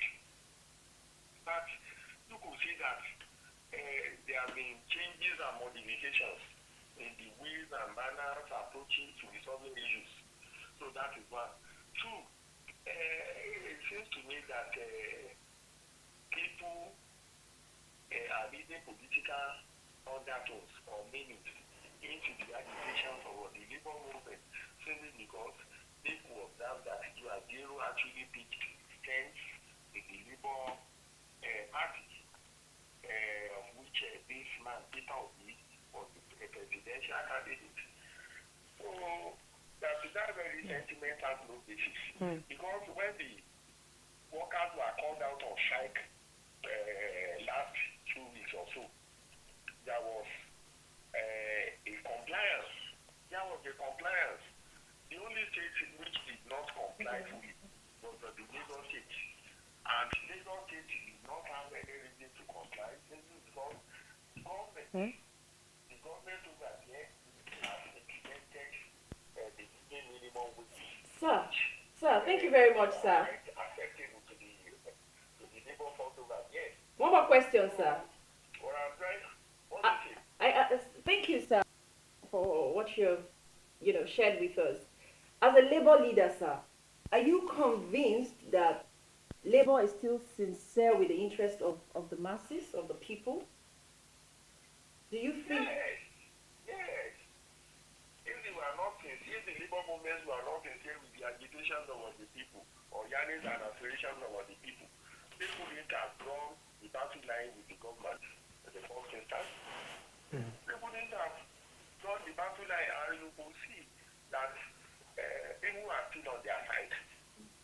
There was a lot of compliance with the NLC directive the other time, and I think this time around, that the compliance will be greater because everybody is feeling the heat. The only way out is for the government to do the needful, to assist to the millions of demands. So do you foresee a meaningful outcome, sir, at the end of this strike, if it's going to hold? Or the meeting. Because the government cannot hold its hands and watch the economy of the country go down. Shut down by the labor movement. And today's meeting. Eventually do the needful. So today's meeting, do you have expectations, sir? The ultimate coercion to do and undo. Okay, sir, the NLC meeting with Labour. What are your expectations? What are your expectations? Come again, please. Today's meeting, are there expectations that you have? Well, I'm not a naysayer, but I do expect the government to down the tension. To down the tension by acting fast and by responding efficiently to all the requests that they put forward by the NLC. And the only lacuna which is there now, because the president is not in the country, right? The government is disabled. All right. Wow. Alaji, thank you very much, Alaji. It was really nice having you on the show on a live television. Thank you very much, sir. Of course, he has actually said some valid points. And the thing is, personally, I just feel like so many people with the off and on talks about strike, it has made some people not to have trust in the leadership of Joe Ajuri, just the way you said. So many people are feeling like, if you keep going and coming without positive results, how are we sure that at the end of it, anything good is going to come out? Not anything good is going to come out. If you check the person who is APC, is it APC or I think APC in Kogi State, the gubernatorial election that's coming November 11, the deputy governor, the candidate or the deputy governor candidate for the APC is a civil servant, and it was among the NLC and of course the NUC. And I feel like the labor leaders are now getting to look at political class, and they are interested in, because there's a saying that if you don't join them, you can achieve something. So it's as simple as quick illustration. If you are a wealthy person or a rich person in your environment, and then you want to help them with drainages, there's a possibility that you might have to demolish some people's fences and all. As an individual, you can't do it. But you just try and contest and become their local government chairman. You can have the power to do it because you are government. Now it's getting to look like some of them are aiming some posts in the political sector. They want to get in there, and some of them are even loyal to these politicians. You need to see the picture of video of Joel Ajero and then the TUC chairman when they went to visit Tinubu at the villa. They were smiling. They were so humble to meet the president. They were so respectful. Ah, my president. Yeah, I was like, ha, there's a problem. In days of Adams Oshiomhole, with all the big, he will come outside and Luther Continua, Victoria Sata, we shut down this eventually. Will you be governor in Edo State? Yes, sir. Oh yeah, go and do governor. And I was surprised. He has proven himself. I was surprised that when he got to Edo State, he also said no work, no pay. Something he was fighting against. So sometimes, if you are not there, you wouldn't understand what these people go through. And that's why when you come outside to say, increase the minimum wage from 30,000 to 200,000, and people are saying, where is the money coming from? Should be said. Adams, I would give it to Adams Oshiomhole. Then. Now, with the new... I don't recall. With the new administration of Joe Ajero, even before Joe Ajero, the initial one during Buhari... That one didn't even do pimp. It's actually something we should actually talk about. Nigerians are going through so much. And I must commend him for even coming out to say he wants to go on a strike. Because how many Nigerians would actually listen to this? Let's face reality. Are they going to come out en masse and say, we are ready for the strike? They're actually tired of coming out. They're tired because it looks like this adage or the school, there's a story that when a child kept saying a lion had, attacked him, and when people come out to help him or deliver him, there's no lion. And the day the lion came to attack him, nobody listened to him. And that is exactly what is playing out with Joel Ajero. Why a lot of Nigerians will not come out? I said I was coming back to banter with NLC. NLC are currently fighting for minimum wage.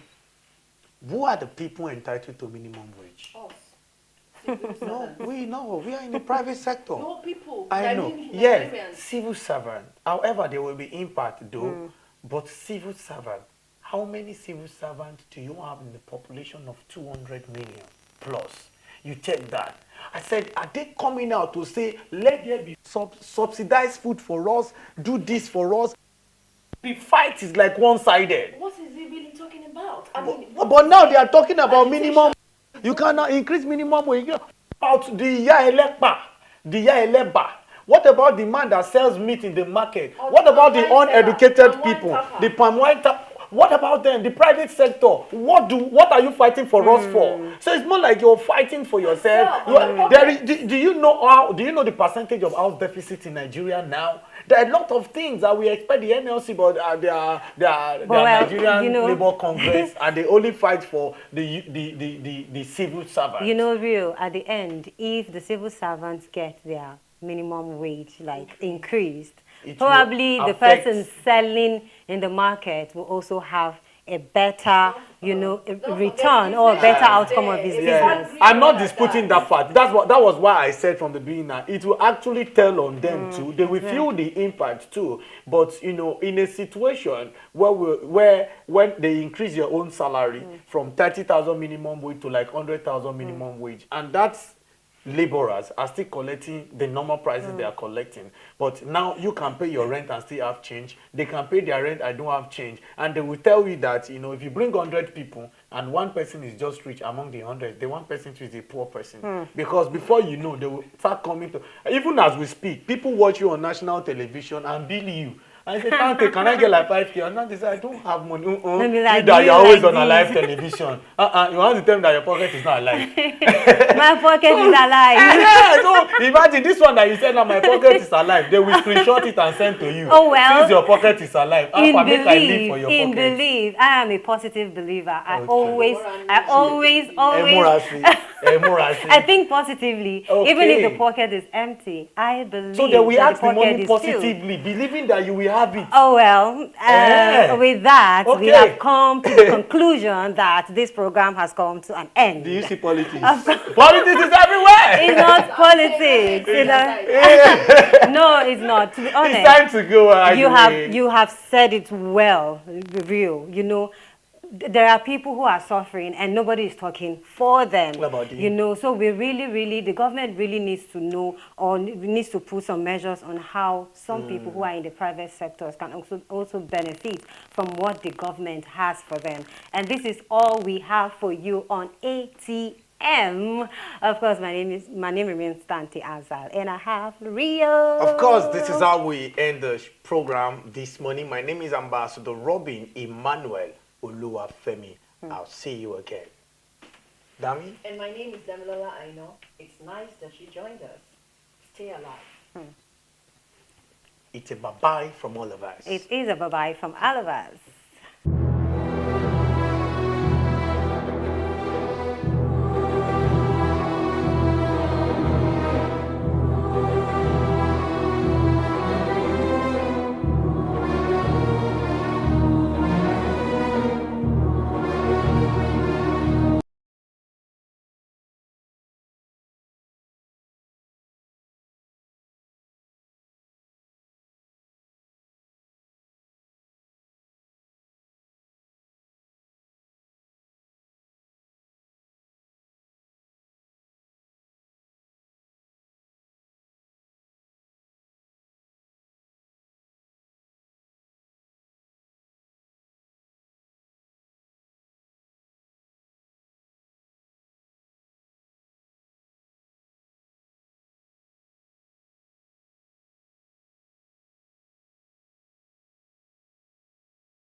Ever wondered what living in a world where someone's tribe and religion doesn't really matter?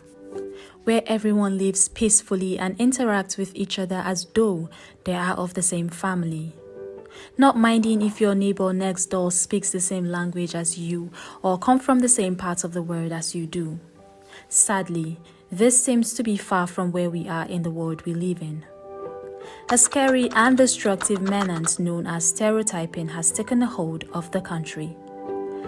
According to Cambridge Dictionary, stereotyping is a widely held but fixed and oversimplified image or idea of a particular type of person or thing. In social psychology, stereotype is